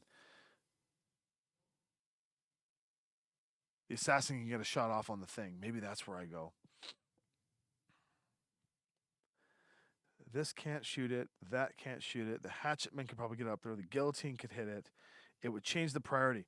I'm going to save the Assassin because I think the Assassin is going to be very, very useful later on to get some pot shots off on the generator over here. So what I am going to do is move the Hoplite. So the Hoplite moves 8. And I want that Hoplite to get into the mix of things. So we're going to move that Hoplite over here. Can it jump? Hoplite cannot jump.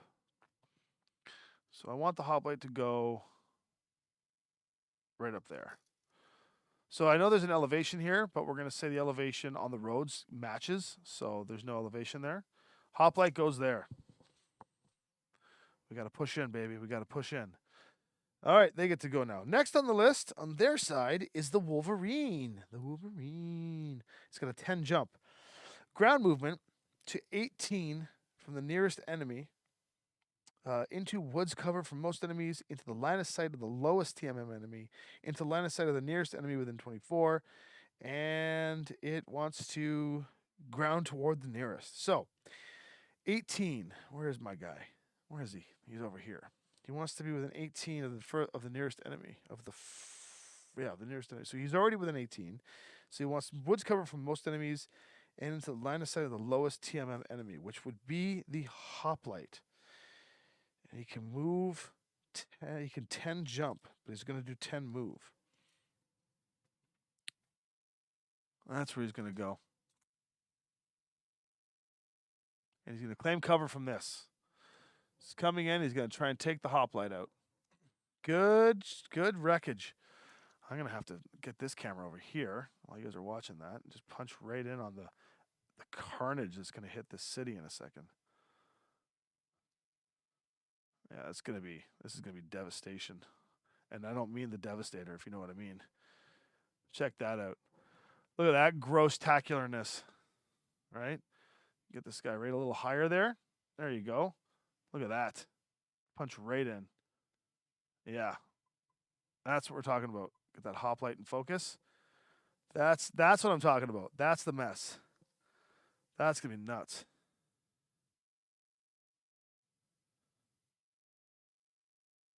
Whew. All right. Well, we got to push through, right? We got to push through. I think it's time for the Ostel to kick in. So we're going to get the Ostel. No, the Ontos heavy tank is going to go 6. We're putting them. We're just going to punch through.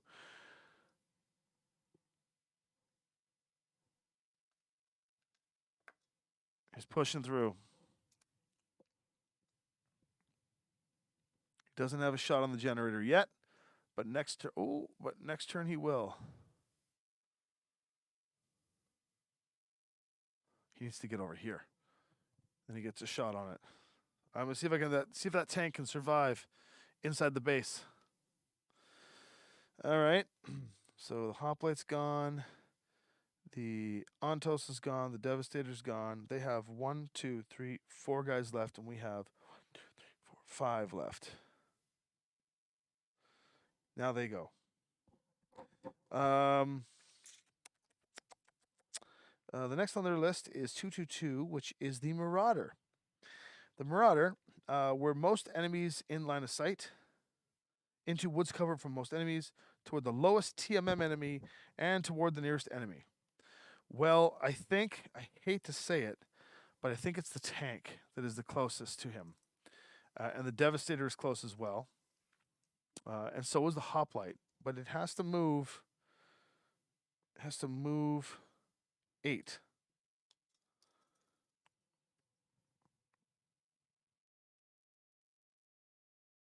Yeah, it can totally do that. So it is going to jump back up and get cover from most enemies. So we're going to put it over here.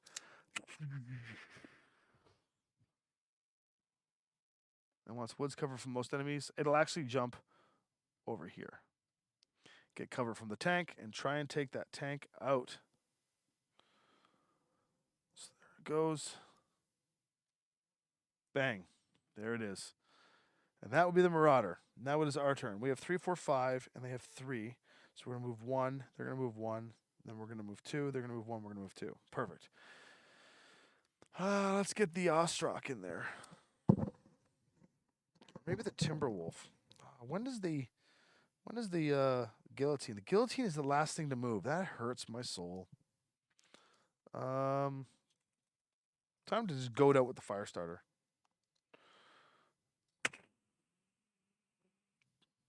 Firestarter jumps down here. It's as far as he can go. Leave him wide open from everything for now. Now they go. The next on their list is the Archer. The Archer can't jump. So the Archer is gonna move 10. If any enemies within 12 to 18, if any enemies within 12, move to 18. So it's not within 12. So we ignore that. Toward most allies in line of sight, facing most enemies. Toward the line of sight of the lowest TMM enemy, which is the Devastator, toward the nearest enemy. So it's going to move toward the Devastator, but it wants to stay within 18. So it's actually probably safe bet to stay within 24. So it can literally just move here. And that is still within medium range. That's where it's going to go. It claims cover. There we go. And now we have to move 2, and they have to move 1, and then we move 1. So R2. R2, D2. We got the Ostrak all the way on the other side of the building. Oh, sorry, you didn't see what I was just doing there. So I just literally moved, sorry about that, the Archer from here to here. The Archer's right here. It went from there, it went right to here. And it's going to be getting into combat with the Devastator right over here. And now I'm going to go to this side of the battlefield because over here, which you can't really see, I gotta get more camera angles. It is the Ostel. It's going to move 10, and I want to move this thing. I want to get this thing over to the generator, so it's going to go 10 into these woods.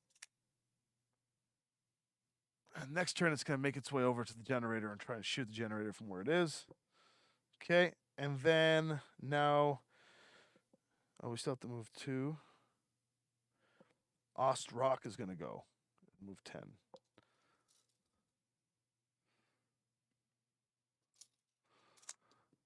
Ostrak, right there. Let's just take this guillotine out. Punch through and kick some ass. Take some names. All right, next on their list is the Hatchet Man. Hatchet Man, ground moving toward most enemies in line of sight, which I think is going to be this delicious kill pocket right here. Let's make this kill pocket a little higher up. There we go. Okay, now we're just going to bring this down a little bit. Look at that kill pocket right there. Punch in nice and neat. And then just focus right there. Look at that. Little kill pocket right there. So the Hatchet Man wants to move within most enemies of line of sight. That's the kill pocket we're going to. Then we want woods cover from most enemies. Lowest TMM enemy, which would be the tank, toward the nearest enemy, which is the tank. And the Hatchet Man jumps 8, but he's not jumping. He's moving 8. I think the Hatchet Man can literally get, yep.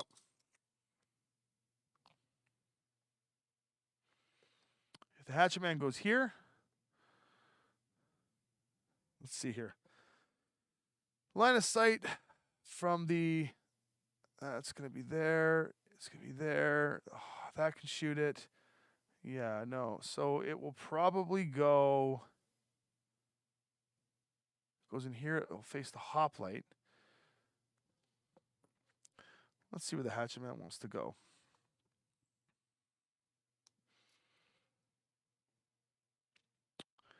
It can go.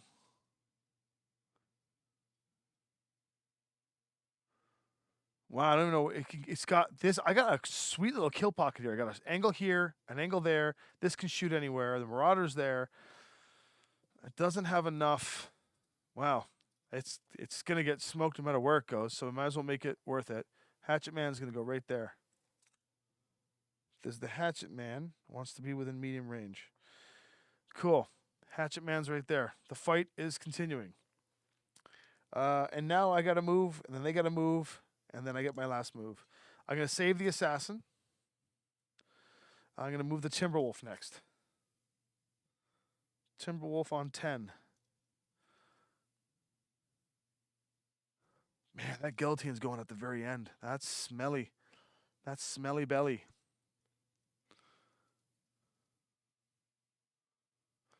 Timberwolf is going to move right here and try and take out this Griffin, who's going to have some good cover, but we'll see what happens. See if the Timberwolf can take it out. And now they get their Guillotine. Guillotine wants to, and Guillotine can jump, toward furthest enemy you can get behind.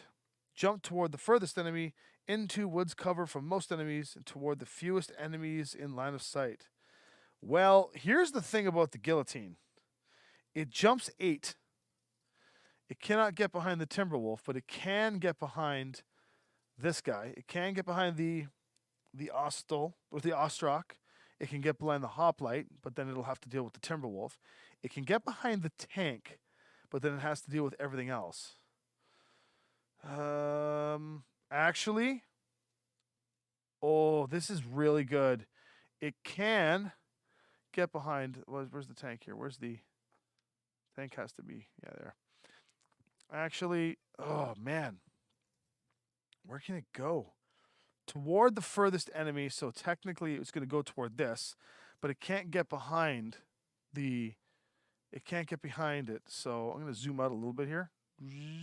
See more of the battlefield so you know what you're looking at. There's the Timberwolf down here. Now, I think the Guillotine wants to get behind one of these guys, but this guy has to go still. The Assassin's going to go still, and that's going to be a scary point of view. But I think where it's going to jump to, because it jumps 8, is right here. Watch this. Right down in there. Right there. It is out of line of sight from the Timberwolf. It shoots right into the back of this guy. None of these things can hit it, including the tank. And the Firestarter can't see it either. It is like literally the perfect spot for that Guillotine to go. And that's about to do 5 damage in the backside of the, 5 damage in the backside of the Ostock, which is going to take all of its armor away. Well, good shooting, Tex. Good luck. And it jumps, so it gets a bit of a crappier modifier. And that's the end of that guy. And the last thing for us is the Assassin. Now, the Assassin jumps at 14. The Hatchet Man, it's got a lot of armor.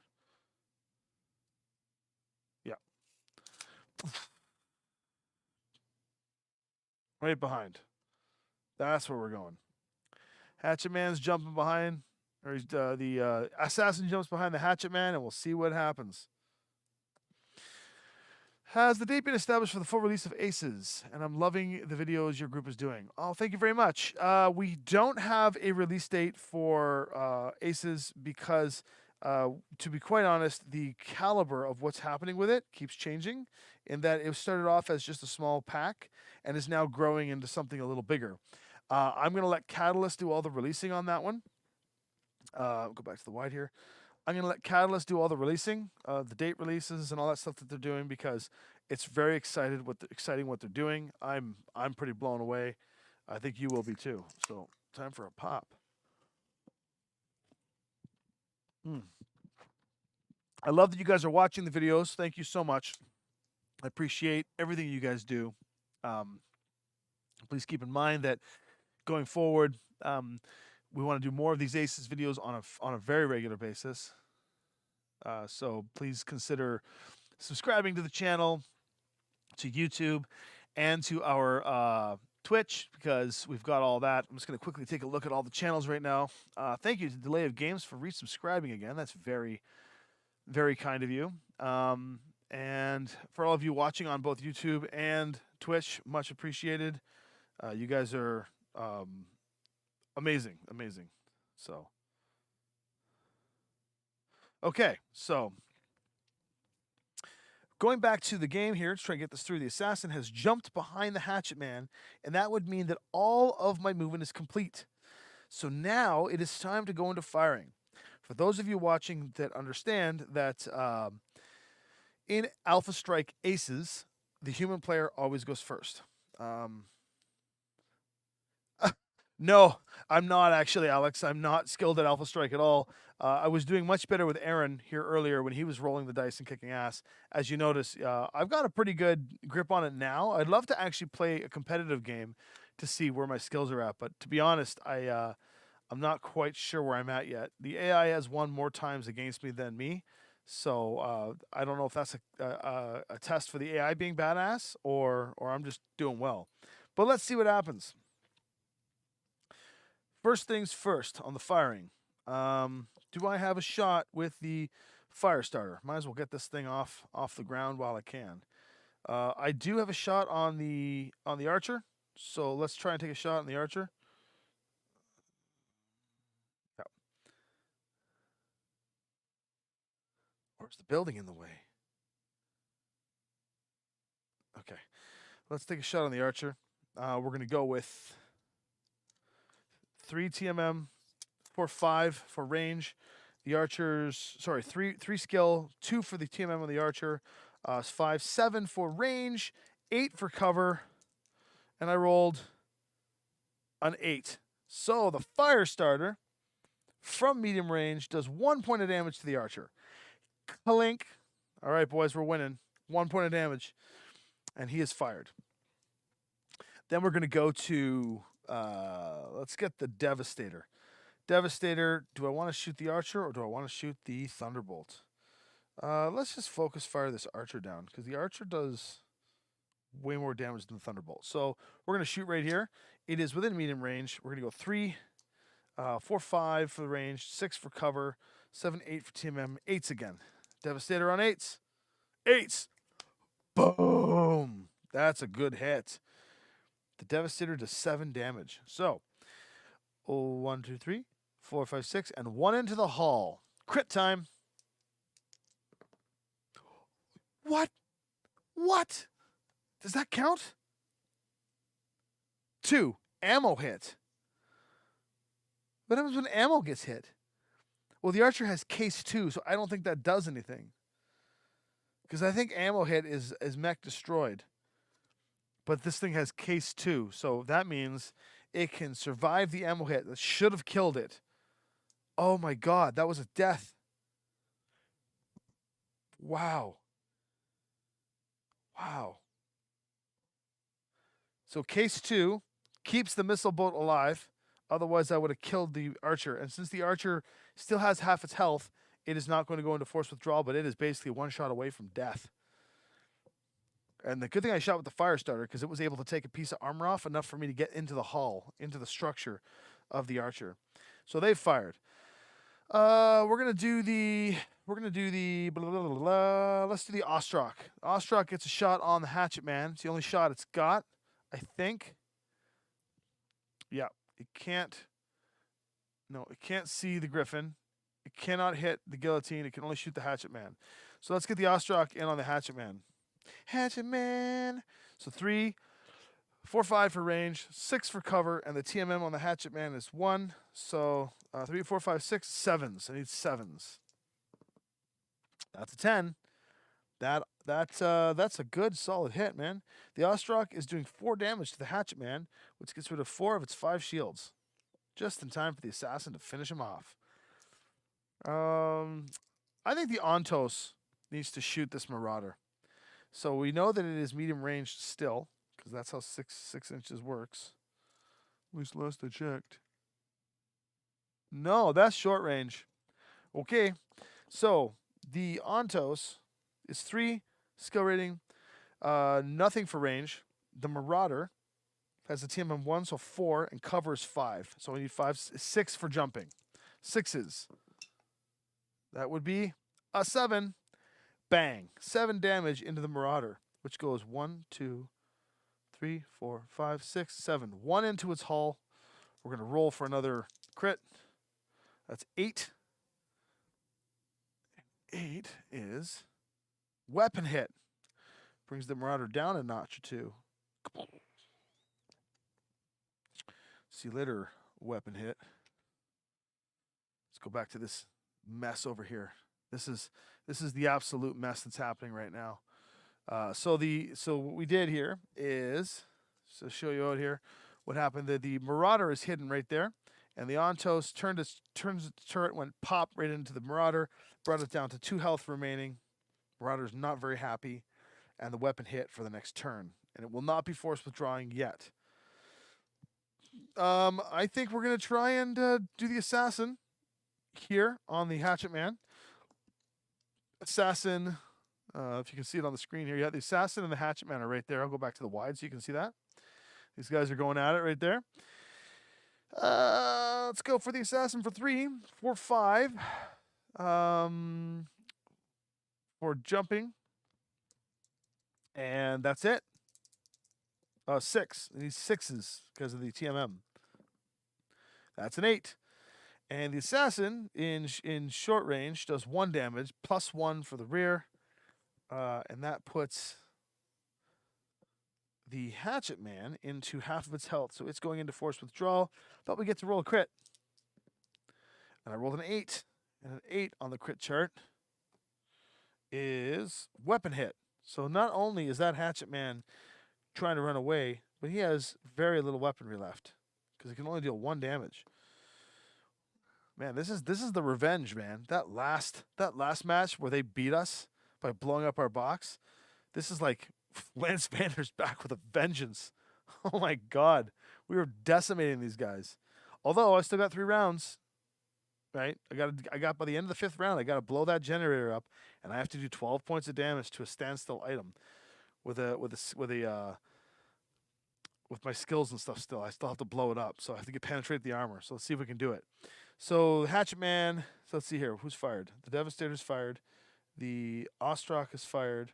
The Assassin is fired. The Hoplite hasn't fired yet. The Ontos Heavy Tank is fired. The Firestarter is fired. I've got the Ostel, the Hoplite, and the Timberwolf. All right, so the Hoplite's going to take a shot now at the Griffin. 3. Is that short range? I don't know. Why am I asking you? You're not here. That is. So 3. The Griffin's... Sorry, the Wolverine. The Wolverine's TMM is 2. So it's 3, 4, 5, 6 for cover. Need 6s. Wow. Boxcars. Critical hit. I'm on fire today. That was a critical hit. Sick play, bro.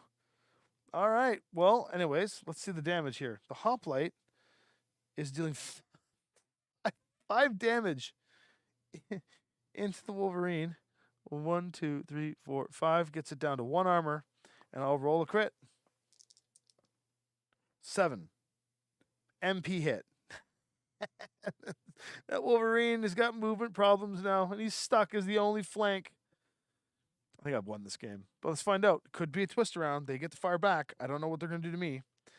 That would be the Hoplite's fired. Now we're going to do the Ostel.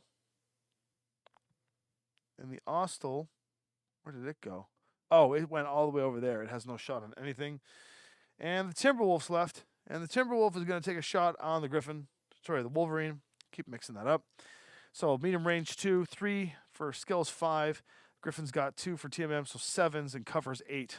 Need 8s. And that is a 5. Well, the Timberwolf missed. If it had hit, it would have literally wiped the Wolverine off the board. Cool. I think I've done all my attacks. Now it's their turn. Starting at the top of the list, the Guillotine's going to get a chance to put some serious punishment into the back of that Ostrak. And let's roll it. Range. Lowest TMM, highest threat, and nearest. We get rid of all that information, and we go right into the fact that the nearest enemy, who is also the lowest TMM, is the Ostrak, and the biggest threat at this point. And so it's going to pump into the back of the Ostrak. And let's see what it gets. So 3, it jumped 4. The Ostrak's TMM is 2. 4, 5, 6. So we need 6s. That's a 4. Oh no. Oh, I feel so bad for the AI. I guess next on the list is the Hatchet Man, who's about to force withdraw anyway. The lowest range band, what it can destroy, which is nothing right now. Lowest TMM is the tank, no cover, and nearest. It's shooting at the tank. 3, 4, 5 for range, and 6 for the TMM. 6s. There's an 8. So the Hatchet Man pops 2 into the Ontos, doing like nothing to its armor. After that, we're going to move to the Archer. The Archer is good. What can it destroy? It can destroy the Firestarter. It cannot even hurt the Devastator, really. Lowest TMM, Devastator. No cover, Devastator. Highest threat, Devastator. Nearest, Devastator. It is attacking the Devastator. 3, 4, 5 for range. No cover, TMM 6. It needs a 6 on the Devastator. And that's a 7. So the Archer is popping in another 5 into the Devastator. 1, 2, 3, 4, 5. And there's 1 armor left on the Devastator. We'll see what happens when that Thunderbolt hits it. Which, ironically, the Marauder shoots next. So the Marauder wants to know what it can destroy. Its only shot currently is the tank, so I'm going to skip the rest of the logic and go straight to the tank. So the Marauder is going to pump 4 damage into the tank at short range, 3, 4 for jumping, 5 for TMM. And that's a 6. Kaboom.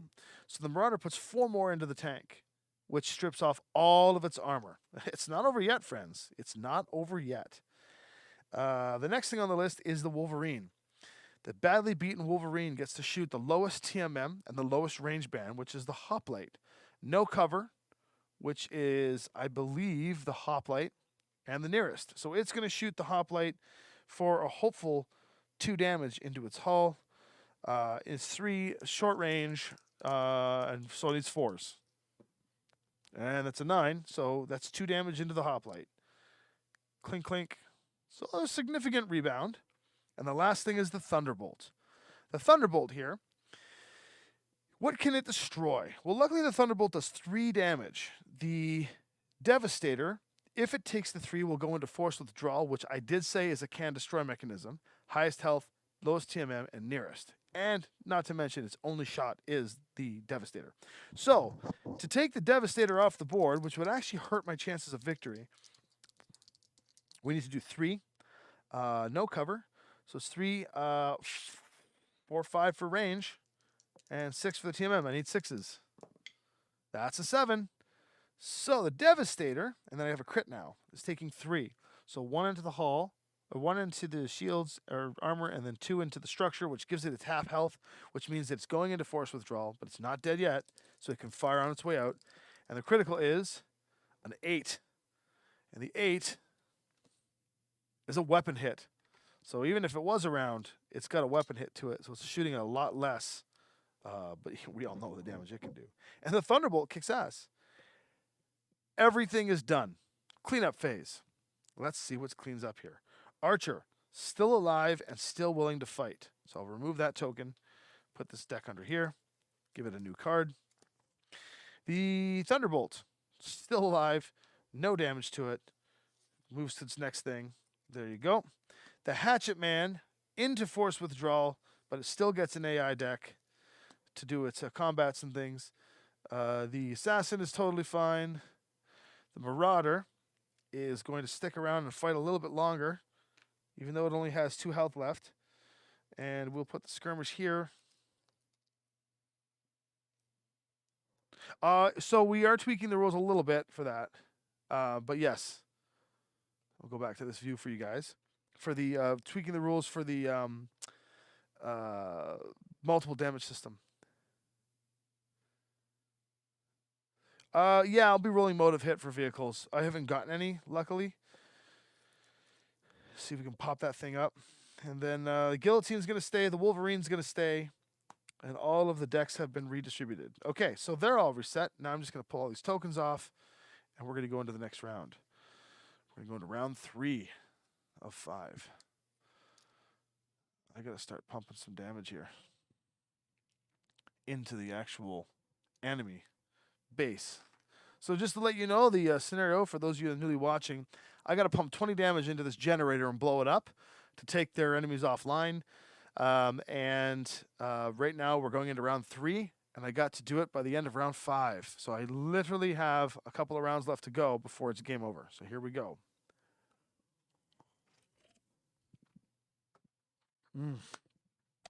Down to the initiative. The enemies are rolling. They rolled a 6. And I'm rolling a 3. They win initiative. Poop. So that means I got to go first. I've got 1, 2, 3, 4, 5, 6, 7, 8 mechs. They have 1, 2, 3, 4, 5, 6 mechs. No mechs removed off the... Oh, the Hatchet Man is going to force retreat, but is not... And he's going toward this. So this is actually... Force retreat is actually really good for the Hatchet Man because it's going to go back this way and still defend the generator. Darn, good call. Here we go. I got to move first. Okay. All right. I'm going to move the Ostel 10.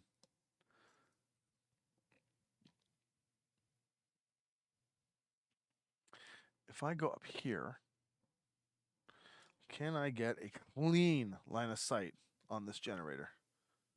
I need to go right there to get the line of sight. So, ooh, is that straight through if I get in there? There it is. So he's going to go through and go right here behind this tree with his back against the cliff there and begin taking shots at the generator. Look at that. Straight onto the generator.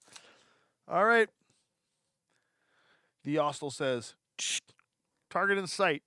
Will commence pounding. 4 damage a turn for a while. Let's see here. If he hits all 3 times, that's 12 damage in the next 3 turns. So it's 3, 4, 5. And so I got to do another 8. So he's got to go there. I've got to push. They get to go now. That's the Ostel. The fastest unit on theirs is the Marauder, which makes sense because he needs to figure shit out. And because he won initiative, he's not going to follow the first thing, but he's going to jump toward the lowest TMM enemy, jump toward the biggest threat enemy, which we've determined the biggest threat is going to be now the target that is targeting the generator as per the scenario rules. Jump toward fewest enemies on line of sight and toward the nearest enemy. Now, this is where things get a little bit weird because he has an 8 jump. And there really isn't any way that he can get to this target from his 8 jump. Unless he jumps up here, in which case he's just targets for all. But the Ostel has 5 armor and the Marauder does 4 to it. So, where would he jump to? He could jump up here. Would he be able to get a line of sight on that guy from here? Yeah, I think he could. So, with cover, the Marauder jumps to here. He's claiming cover from, he'll go this way. There we go. He gets cover from this building up top here, depending on the angle he shoots. And believe it or not, it's hard to see, but he actually has a shot right. No, he doesn't. Okay, so let's go back here. Can destroy. What can it destroy? It can destroy the tank, actually. But it doesn't. I think it's going to die this turn, but it needs to take dice off the board. So what it's going to do then is it's going to jump 8.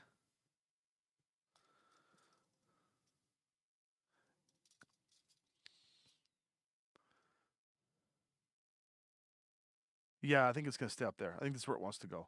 It's going to jump 8 and go right here. It's going to die. It knows it's dying this turn, but that's where it wants to be. Get a bunch of shots on whatever it can. No, you know what, guys? I think I got to be fair because it does want to prioritize taking out the Ostel, so it will jump here. And I'll move the counter here. It will jump here. Oh, wait. Toward biggest threat enemy, fewest enemies in line of sight, minimum 1, so it needs to get out of line of sight, but it can't. Yeah, it's going to go here. It probably wants to do a bit of a mech trade because if we don't get the mission... Oh, Marauder down. Yeah, there it is. Okay, now it's our turn. Hostels moved. Okay. I need to get that tank in there. The tank has to get a line of sight. The only way the tank can get a clean line of sight off on the generator is to move over here. So the tank is going to move right here. And it's going to start pot shotting. In sight. Tank is in sight. Tank is moved. If I can get 7 damage off, my God, wouldn't that be delicious, guys? Okay, their turn. Next on the list for them is the Thunderbolt. Thunderbolt. Into woods cover from most enemies towards the highest health enemy, which in this case is either the Hoplite, the Ostrock, the Ostel actually, or the Timberwolf. Toward the highest health enemy, toward the lowest TMM, which would be the tank, and the Ostel. Toward the highest point value, which is the tank, toward the nearest enemy, which is the tiebreaker, which is the tank. The Devastator also counts, but the Devastator gets beat out by the highest health and woods covered from most enemies. And the Devastator is considered retreating now, and so it would actually target the tank. So it's going to move 8 inches back into the battlefield here. There it is. Right there. Oh my god. It's like, I'll take the tank. I'll take a shot from the tank instead of the generator. It's literally coming to run interference. How sexy is that? He's literally running to cut interference from the generator to keep the generator alive. Damn, Thunderbolt, you rock. 1, 2, 3, 4 left, and we have 1, 2, 3, 4, 5, 6. Okay, so we get to move again.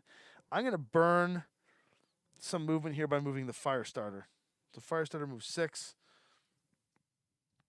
Can jump 6. Fire starter is jumping up here because the fire starter. Oh, is that long range? Please don't be long range. It is. Shoot. Next turn. Next turn. Fire starter next turn can shoot this thing here, but it needs to, in long range, because the fire starter took a weapon hit or movement value. No, it can hit. It only has 1 damage at medium range, but we'll see what happens. That's the fire starter. Now they get to go. Next is the Hatchet Man, who is in forced withdrawal. But it wants to, if the lowest health enemy is further than 24, it wants to move toward. So it's going to ignore entirely the commands moving forward, and it's only going to go toward the fewest enemies in line of sight, woods cover from most enemies, and away. So it is going to jump. It's going to jump too because it says jump. So it's going to jump 8, and it's going to try and get in cover from everything. And it has to force withdrawal, and it needs to get in cover from stuff. So it's actually going to go. I think strategically it would go right here. So he's backing away. And ironically, he gets a shot off on the hostile on his retreat, which is nice. Now we get to go. There's 3 of them left. We have 1, 2, 3, 4, 5. So we're going to move 1 now and then 2 next turn. Oh, boy. I think it's safe. That Hatchet Man's going to cause problems. It's going to shoot us on the way out. I wonder if I should try and kill it. No. Hoplite's coming in next. Hoplite's coming in with 8. We want the Hoplite to get a shot off. Hoplite's going to go right here. Because apparently you can shoot through mechs. So the Hoplite's going to try and take a shot straight through there on the device as well. There we go. Man, scary times. I got to shoot this thing down, man. Hoplite's dealing 5 damage. We can kill this generator next turn as long as I don't lose any mechs. Okay. Time for the Archer to make a move. Archer is not within force withdrawal. So, let's see here. The Archer is going to go. If any enemies are within 12, move to 18. So the Devastator is within 12. It's going to move to within 18. But it also wants to go toward most allies in line of sight, facing most enemies, and toward the lowest TMM enemy and toward the nearest enemy. It doesn't care about the Devastator. It actually cares most about the Hoplite and the other things. So it's going to move 10 to within 18. If it goes back here, it doesn't get a shot on anything. But you know what? It wants to move within 18 of this. It doesn't care about the Devastator. It actually probably wants to go right here. It is in complete cover from the fire starter. It gets a full line of sight on the Hoplite. And that's where it wants to go. Sick. Okay. There it is. Now we've got to move 2. Let's see here. Assassin. That assassin jumps 14. I think that assassin. The assassin can start. Oh, you know what?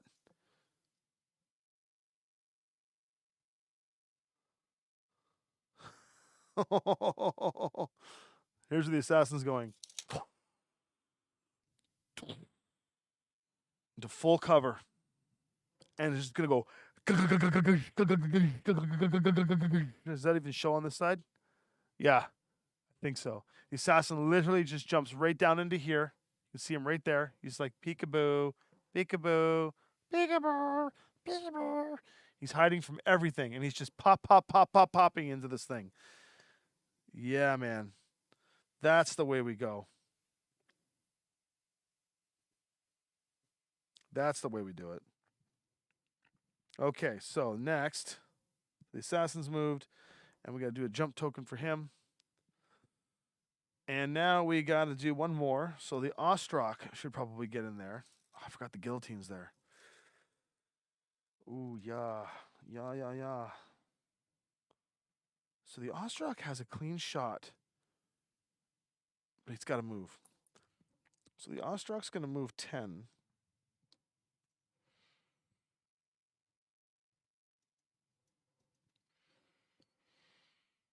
Ostrak's going to go right here and face this way because he knows that the guillotine's coming in. And the Ostrak's going to have to do his best it can to try and take out the guillotine. There we go. All right, Ostrak's gone. Now they get to move one. The Wolverine moves, and the guillotine moves last again.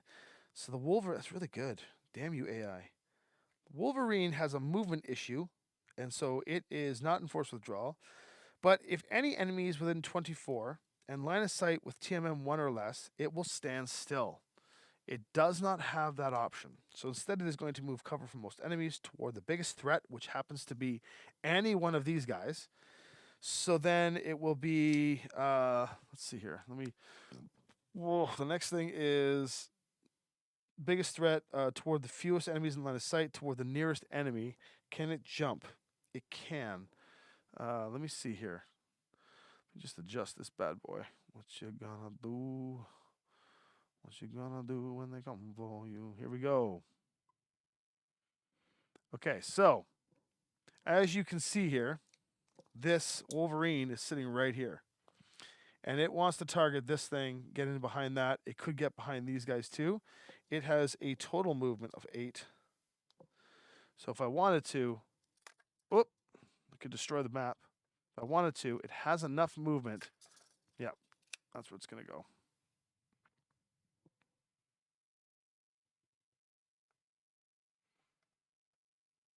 Oh, wait. Fewest enemies in line of sight. The turret on that makes it turn around. It'll put it in view of this. So it's actually going to go down here.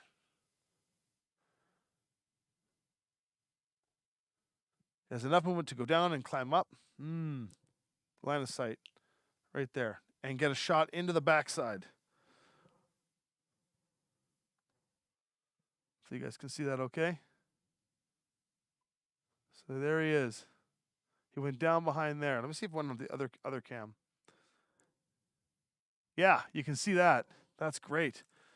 So right down here, he jumps in behind this building here, and he's going to shoot this guy from behind, try and cut him off. Cut him off at the throat, which is gross. There we go. Okay, back to the wide. Let's see here. And that is the Wolverine. Now we get 1 and they get 1. Devastator, I should have used the Devastator earlier. He has withdrawal. Crap, what a waste. He's withdrawing 6. Gets no shot on anything. Can't shoot anything. Can't even see the Marauder from where he is. Useless Devastator. And then their Guillotine goes. Guillotine. Ground movement toward the furthest enemy you can get behind. Jump toward the furthest enemy. Into woods cover for most enemies. Toward fewest enemies in line of sight. So because I put this here for line of sight, it's a little more obnoxious. But in theory, what it wants to do is it wants to get behind the tank and take one of these two things out. And get out of line of sight of the Timberwolf. So it's going to do 8, and it says it wants to jump. So out of line of sight from most enemies. Let's see here. Toward the furthest enemy you can get behind. The furthest enemy it can get behind with an 8 is to go right here. But then it gets shot by everything. What it can do is if it jumps here, or right here, it can shoot the tank and get shot by nothing else. So here's where it's going to go. Oosh, right there.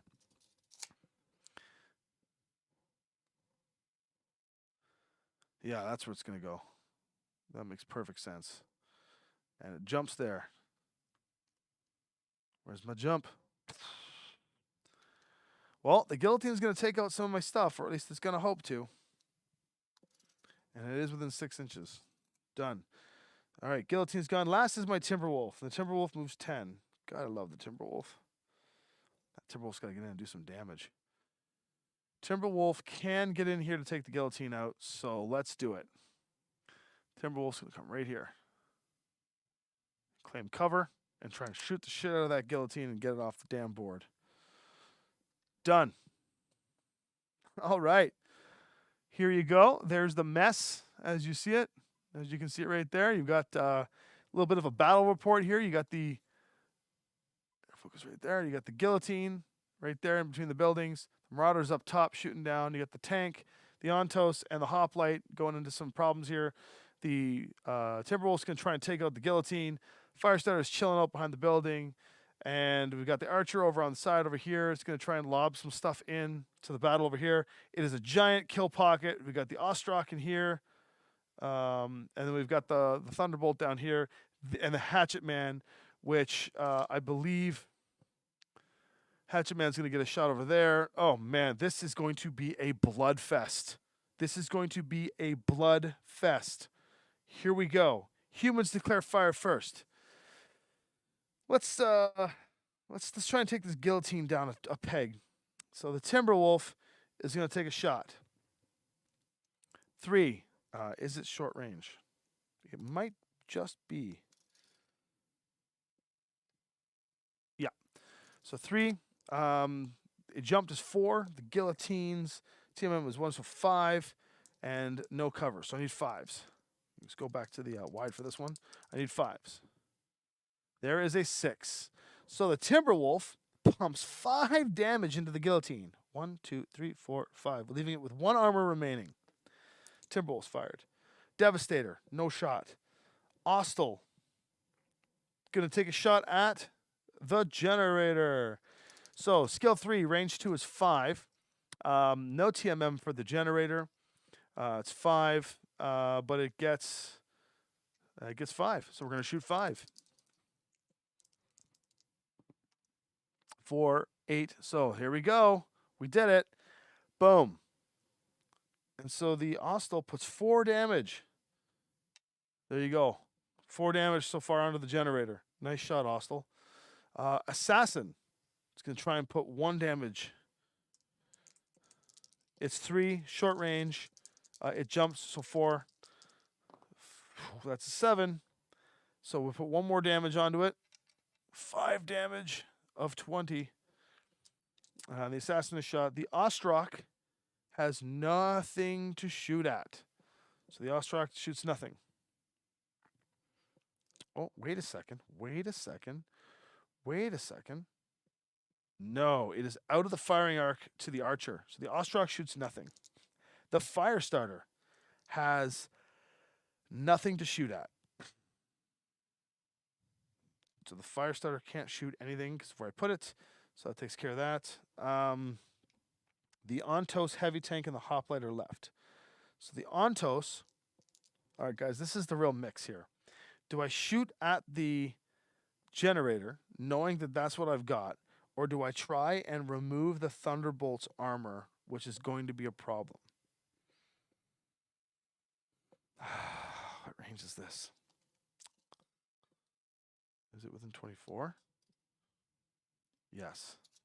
I'm torn. I'm torn. Because I could also kill the guillotine.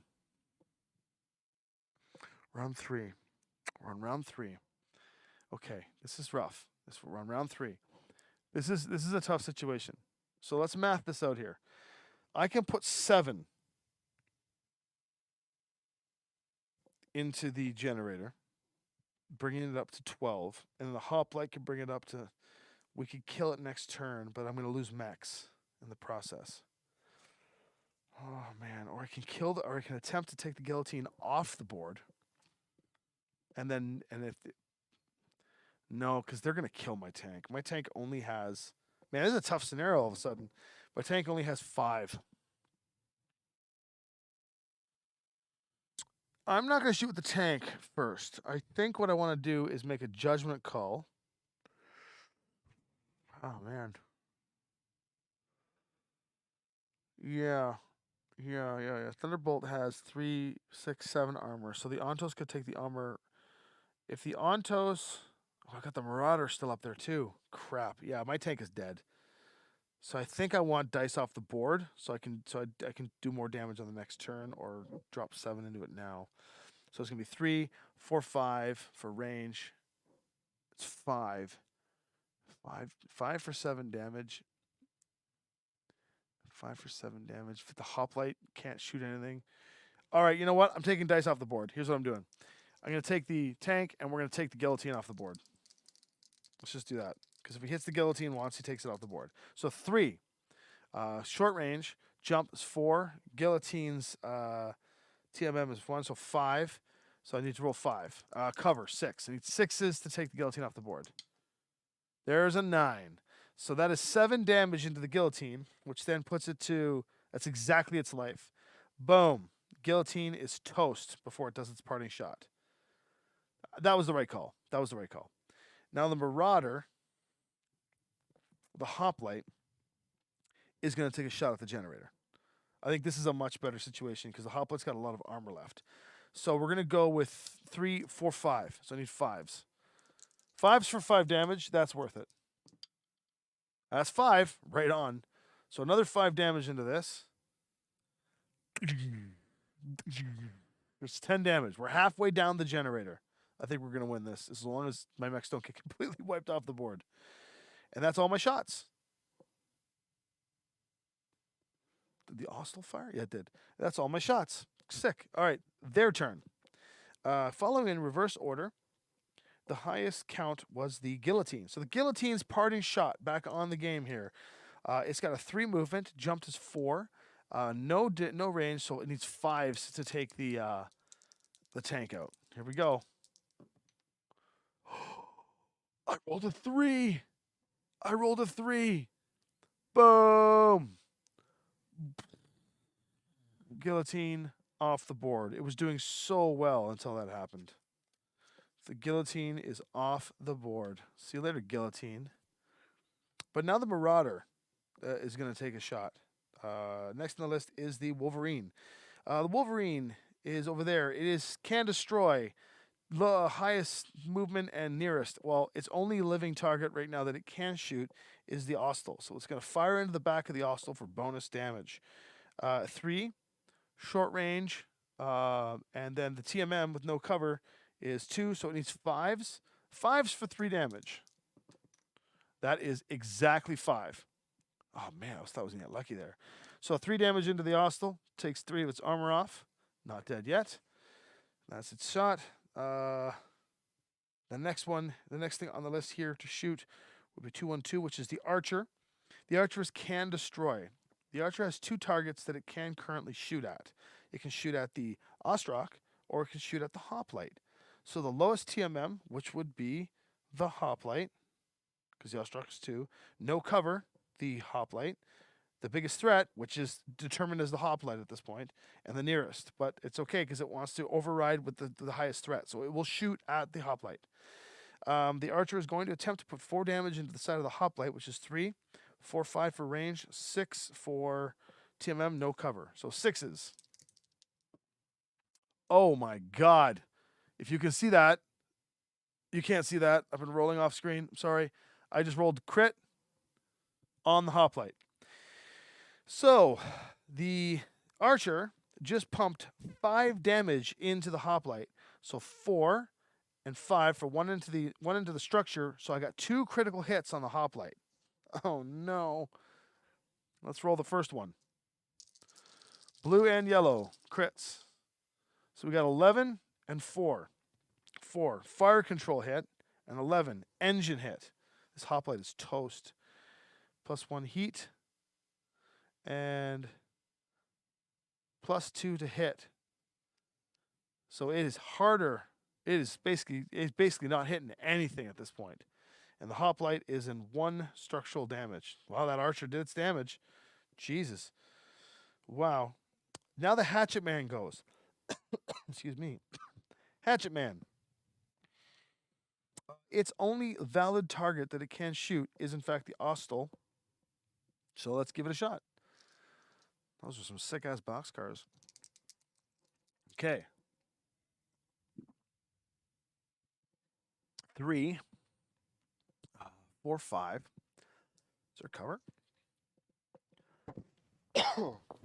Excuse me. Yeah, tree for cover. So 3, 4, 5, 6 for cover, and 7, 8 for the TMM. So 8, 9 for jumping. Come on, Hatchet Man. 4, missed. Hatchet Man. And then we've got the Thunderbolt. Excuse me.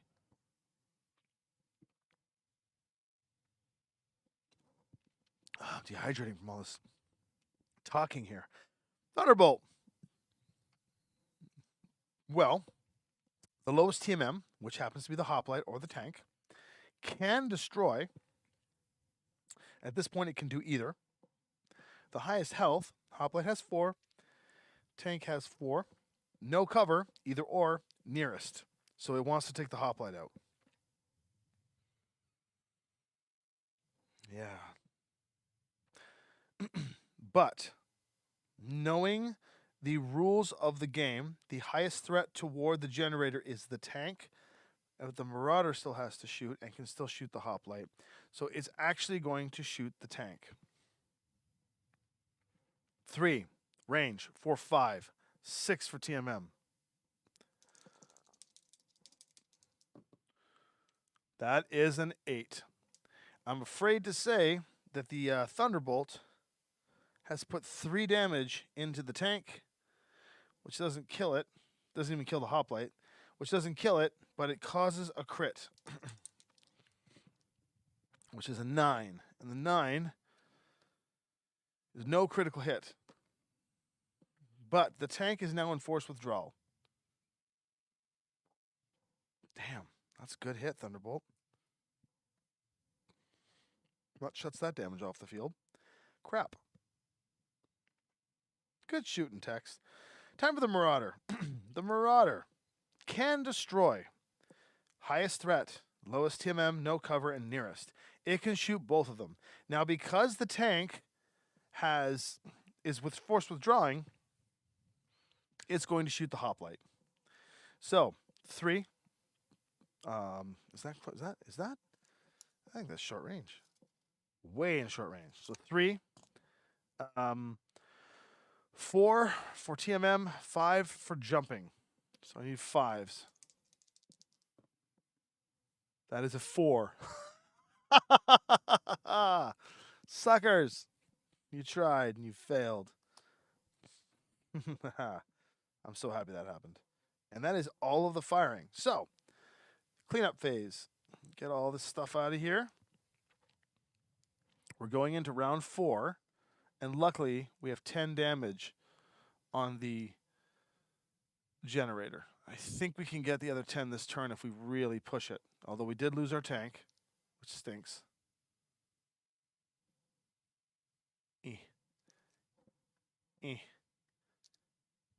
There we go.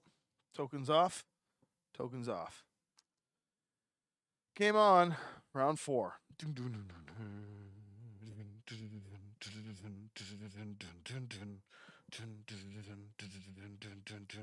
All right, time for me to switch out the decks one more time. The skirmisher here and skirmisher there. 2 new cards. And Thunderbolt and Hatchet Man. Brawl. Okay. All the cards have been dealt out. Time for initiative.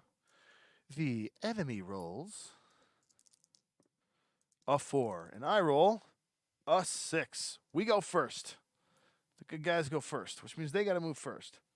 So the lowest on their chart is the Thunderbolt. Thunderbolt is if no enemies within 16 and at least one enemy in line of sight with TMM 1 or less, it stands still. It will not do that. Instead, it will move to woods cover from most enemies. Oh, never mind. If first. It will move to most enemies in line of sight and woods cover from most enemies. So it will move to most enemies in line of sight. Woods cover from most enemies.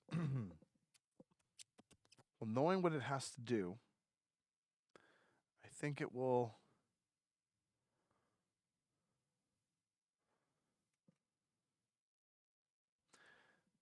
Man, where is that going to go? 8 inches into woods cover from most enemies toward the biggest threat. So we know that the hoplite is the biggest threat currently. And toward the nearest enemy, none of our stuff is activated. So it wants to move to most enemies in line of sight. So it wants to see the most enemies. I think it wants to stay, so it will just shift because it does have to move. So it wants to be dodging, so it'll stay right where it is.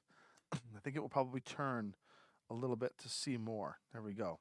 Get more line of sight on the enemies. And that is the Thunderbolt. So then we get to go. So they have 1, 2, 3, 4, 5, and we have 2, 4, 6, 8. So we get to move 1. All right, we're going to get into moving 2 pretty quick. I think we're going to move the Devastator because it's the easiest thing to get off the board, and it will be off the board next turn. So the Devastator here, it's pretty much useless. It's there, does nothing.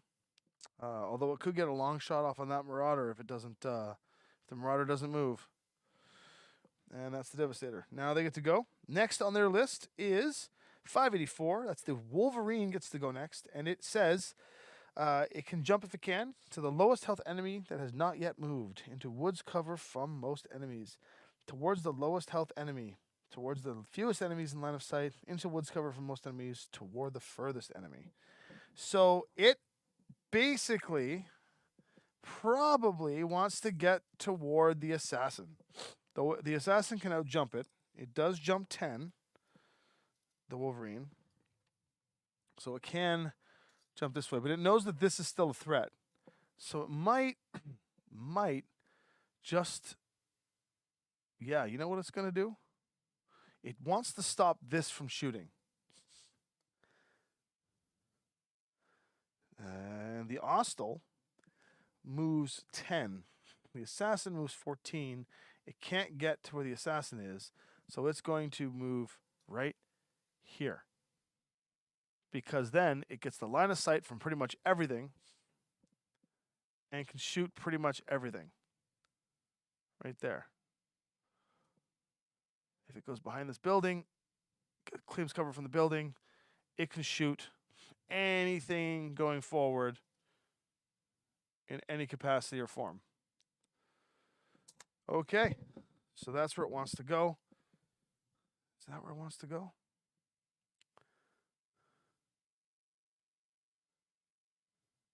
Yeah, I think that's where it wants to go. Right there. Done. Thunderbolt in position.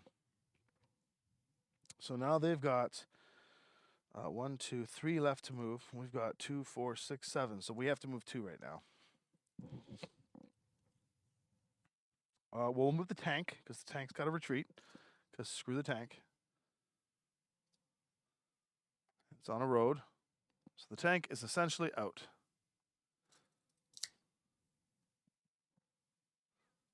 See a tank. And then we have to move 1 more. Maybe we'll move the fire starter. No, we need the fire starter. The assassin. Assassin needs to get within medium range to do some good damage to this thing. So it needs to get outside of 6. Assassin needs to get here. Can't get there with the jump. But he can get outside of 6 by jumping over here. But he can just move. So the assassin is just going to move right in there. Stay hidden. And pop lock and drop it a couple of times. Keep doing 2 damage from a distance. Maybe it'll plant itself there. Assassin's just like planting as much energy as it can in there. So the assassin is gone. The tank is gone. I've moved 2. I've got 1, 2, 3, 4, 5 left. They've got 3. So we're going to move 1 and 2 again. The next on their chart is the archer.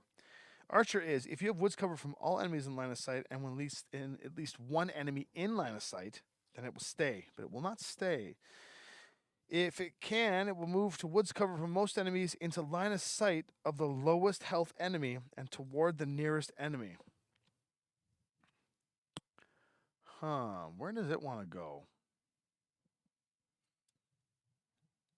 Toward the lowest health enemy. So currently, as activated, because it considers these things off the field, it actually wants to get the assassin. So it is going to move 10 toward the assassin. And that would mean right here. Now, what's interesting about that is that it is well out of 24, I think. No, it is within medium range of the assassin. It is going to try and blow the assassin up. I can't believe it. I can't believe it. It even says so right on the card.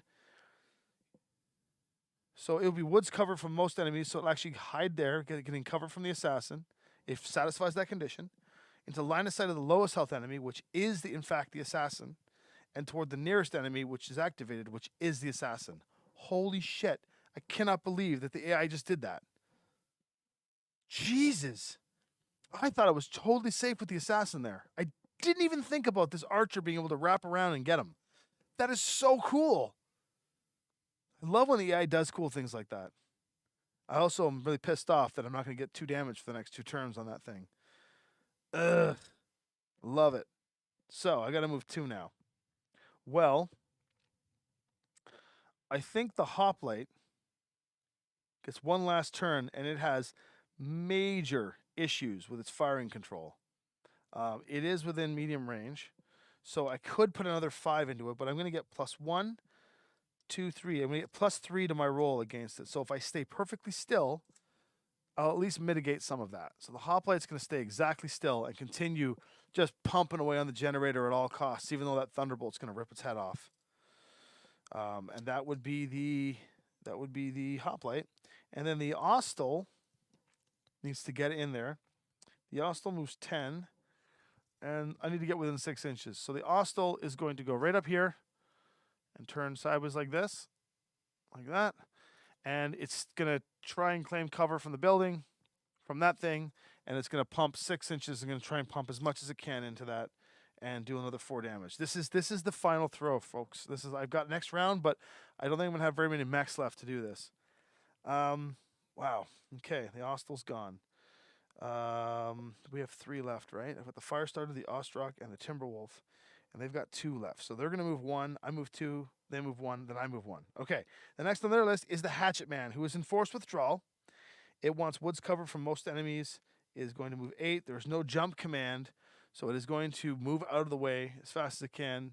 If it wants woods cover from most enemies, its forced withdrawal will likely be over here. So it needs to get off the board, though. So it is going to, it needs to get woods cover from most enemies, toward the biggest threat, away from the enemies. It doesn't like the assassin. The AI has to play around the assassin. It would not run into the assassin's firing. So it would probably go this way to get off to satisfy the woods cover from most enemies condition, which would put it right here. And it is withdrawing, but it will get a pot shot off the Ostel. Because it would not go after the assassin. The AI just cannot go into the assassin's firing arc, even though it doesn't know that I care not about the hatchet and I'm going to be shooting at the generator instead. It just will not do that. So that's where it's going. Now I get to move 2. Firestarter. I need to get within medium range, get a pot shot off. Firestarter is going to... I need to get within medium range, which is up here. All right. Firestarter is going to get its 1 damage. So it's going to jump up here. Firestarter jumps up there and is going to do everything it can to pot shot off at this thing. Just and then I need to move 1 more. So I need to get that Timberwolf in. I have to get that Timberwolf in. But we'll move the Timberwolf at the very end. The Ostrock has got to move. The Ostrock moves 10. So the Ostrock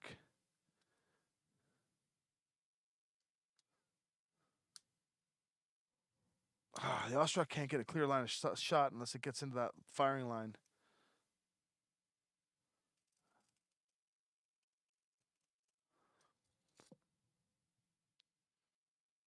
Man, Ostrak. Here it is. It's going to go in front of the hoplite. And it's going to shoot the generator as best as it can. That's where it goes. All right. Now they get to move, and then I get to move the Timberwolf at the end. The Marauder. Okay, jump. If the highest movement value enemy is not yet moved, what's covered for most enemies, but it did, so it's going to ignore that, is going to move toward the highest movement value enemy into woods covered from most enemies and toward the lowest health enemy you can get behind toward the nearest enemy. Well, it makes sense that the Marauder is going to jump and get right behind here because there's nothing else that it can shoot at it except for the fire starter. It doesn't necessarily care at this point about the Timberwolf because the Timberwolf can outmaneuver it no matter where it goes, and it's following the rules, and it needs to get dice off the board, so it's probably going to take the hoplite out. And then finally the Timberwolf goes, and I think it's time for the Timberwolf to take dice off the board. So the Timberwolf that moves 10, Timberwolf wants to position itself next turn to shoot everything it's got at the generator. So we'll let the conga line continue. Dun, dun, dun, dun, dun, dun, dun. Actually, if it goes like this, there we go. Dun, dun, dun, dun, dun, dun, dun. Dun, dun, dun, dun, dun, dun. The little conga line there. And he's got a shot on the generator if he needs to do it for the win. Okay. All the movement has been done. Time to fire. Humans fire first. Fire starter. Long time pot shot within range 2. So it's 3, 4, 5. Jumped because he was 6. And that is a 6. So he does 1 damage. Clink. 9 damage to go. Let's see if we can just end it. Let's just see if we can end it. The assassin popping into the generator. 3 and range is 5. That is 7. That deals 2 damage. So we go 6 and 7. Clink, clink. There we go. That is a grand total of 13 damage. So let's pop the hoplite into it. So the hoplite's going to be the hardest hit. Hoplite's going to go... Yeah, let's get the hoplite into it. No, let's do the Ostel. Ostel shoots at short range, so it is going to be 3, and that's it. So it needs 3s to pump 4 damage into it. Bang, 7. So 4 more. Puts it at 5. All right, 2 damage left. I think the right thing to do is to pop the Ostrak into it. The Ostrak shoots. It needs 3, 4, 5. 6. Bang. That's 4 more damage. The generator goes boom. Pew, pew, pew, pew. The generator goes... Huge explosion. Probably if a generator like this is going nuclear, it's probably going to take out half the city. So, like, most of this stuff is toast. The archer's toast. It's probably going to kill the Ostrak, sadly, or the Ostel. The assassin's probably dead anyway. Hatchet Man gets ripped up into flames. Firestarter probably gets knocked off the building. And then anything in here just finishes shooting up. And just for the sake of brevity, does the Timberwolf with a TMM of 3 against the Marauder of 1. So 4 in total. Does it take out the Marauder? 5, 6. Yep, it blows the Marauder into existence. And the only thing left is probably the Wolverine that's probably running away. And there you have it, folks. Let's go into a close-up view of what's left of the city here. Let's go back on this side here. So, yeah, you can see that. And then I'm going to just do this. I'm just going to move this stuff around here to kind of show you what ended up happening in the end. There we go. Nice. So there you have it. There is the carnage in the center here, that whole mess of what's happening down in here. But everything got a shot off at that generator. I mean, if you successful round, actually. I'm going to give that victory throw to Aaron, who helped out earlier. He he really did a good job rolling some sweet, sweet dice against us. Yeah, I'm impressed. I'm very happy. That their scenario was Lynnvander was charging through the city to take out the generator, as you can see, and I needed to do 20 points of damage to the generator. It was fairly easy to hit.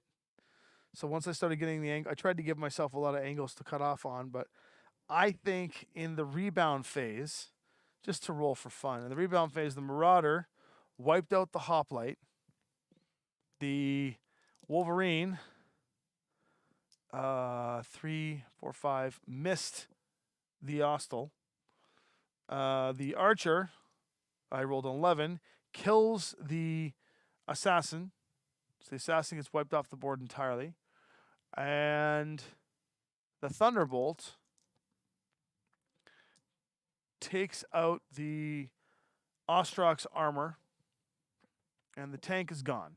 So in the finale, if I were to roll the damage out completely, we lost the Assassin, we lost the Hoplite, the Firestarter lives, the Timberwolf's fine, the Austral's fine, the tank and the Devastator are off the board. So we actually have quite a bit of, like, in terms of like actual combat, there was still quite a bit because they still had an Archer and a Thunderbolt that was untouched. Oh, the Hatchet Man gets a shot. It would have taken a shot at the Ostel. The Ostel. Okay, so the Hatchet Man would have pumped 2 more armor out of the Ostel, which is nice. Yeah, so at the end, if we were to go to round 5, the Ostel would have had no armor, but still been alive. The Assassin would have been killed. Yeah, so the Assassin would have died. The Ostrok loses all of its armor. Timberwolf is sitting at half its armor still. Devastator's gone. Tank is gone. Hoplite is gone. I would have had 4 mechs left to deal with. The Hatchet Man would have continued its retreat. The Thunderbolt is fine. The Marauder was dead. Wolverine is still around. The Archer's still around. So it would have been 3 mechs versus 4 in the finale with a pretty strong Timberwolf. Not a bad scenario. The AI actually fought quite valiantly, to be honest. And that Archer catching my Assassin was a great hit. I didn't think when I built it that I would find a direct line there. Like that was, I did not see that. Now, on the bright side, for the enemies, it did create one hell of a kill pocket for them to just blow the shit out of us, which made sense. And I didn't think clearly when I tried to bring the Devastator over here, because I thought if the Devastator can get in, it can do shots, but there's no clear angles at all. The only guaranteed area of clean shooting would have been on this side of the map. So if I had bull rushed across these hills and into this area here, I could have just cleanly shot the hell out of it. But there's no angles here. So bringing the Devastator to this side was more of a distraction, which worked. So Aaron's plan was fine. But really what I think we should have done is we should have taken the well, we won, so there's no really should have, but it's always good to have these like conversations. I should have taken the tank and rode the tank all the way through. It's like sprinted it and just like 12 and through here for 12 and then 12 and then just like spend 2 rounds pumping 14 damage into the thing. Wow. Okay. So what'd you guys think? The AI, the scenario, not bad? I'd love to know you guys' thoughts on the scenario here. And thank you guys for watching. So talk for a few more minutes and then I've got to run. I've got to head homeward bound. Thanks for the stream. It's been a lot of fun. Sad to see the Guillotine got smoked, but the Guillotine did its job. Did some great damage. Say Guillotine and the Marauder together actually did some damage. Wouldn't mind doing a rematch of this. I think now it's safe to say they take the generator out. And I would probably, I don't know, I'll figure out what the next scenario looks like. I should probably document some of these because I kind of just write them out a little bit and then figure it out. But I mean, they could put some real rules behind it, which we will be doing a lot of this stuff. But I have talked my brains out. The Pegasus died early in the match. I'm sad. I won. I'm happy. You guys are a great group to talk to. I'm happy. I got to go. I'm sad. But that's it. So thanks you guys for watching. I will come back again. So this week coming up, I'm leaving for Chicago on Wednesday to go to Anime Central for D&D related stuff. So I'm going to be filming some D&D. We'll be streaming, but it'll be all Dungeons and Dragons. So all of you major BattleTech folk, don't unsubscribe. It'll just be a lot of D&D this weekend coming up, and no BattleTech, sadly. But check it out. We do put on a pretty good show. But the week after, I'll be back, and I will pump as much BattleTech out as I can, and it'll be good. So we'll talk to you soon. Thanks, everyone. I'm going to make my way over to the computer and shut it off. This is Lynnvander Studios and Six Sides of Gaming saying goodnight.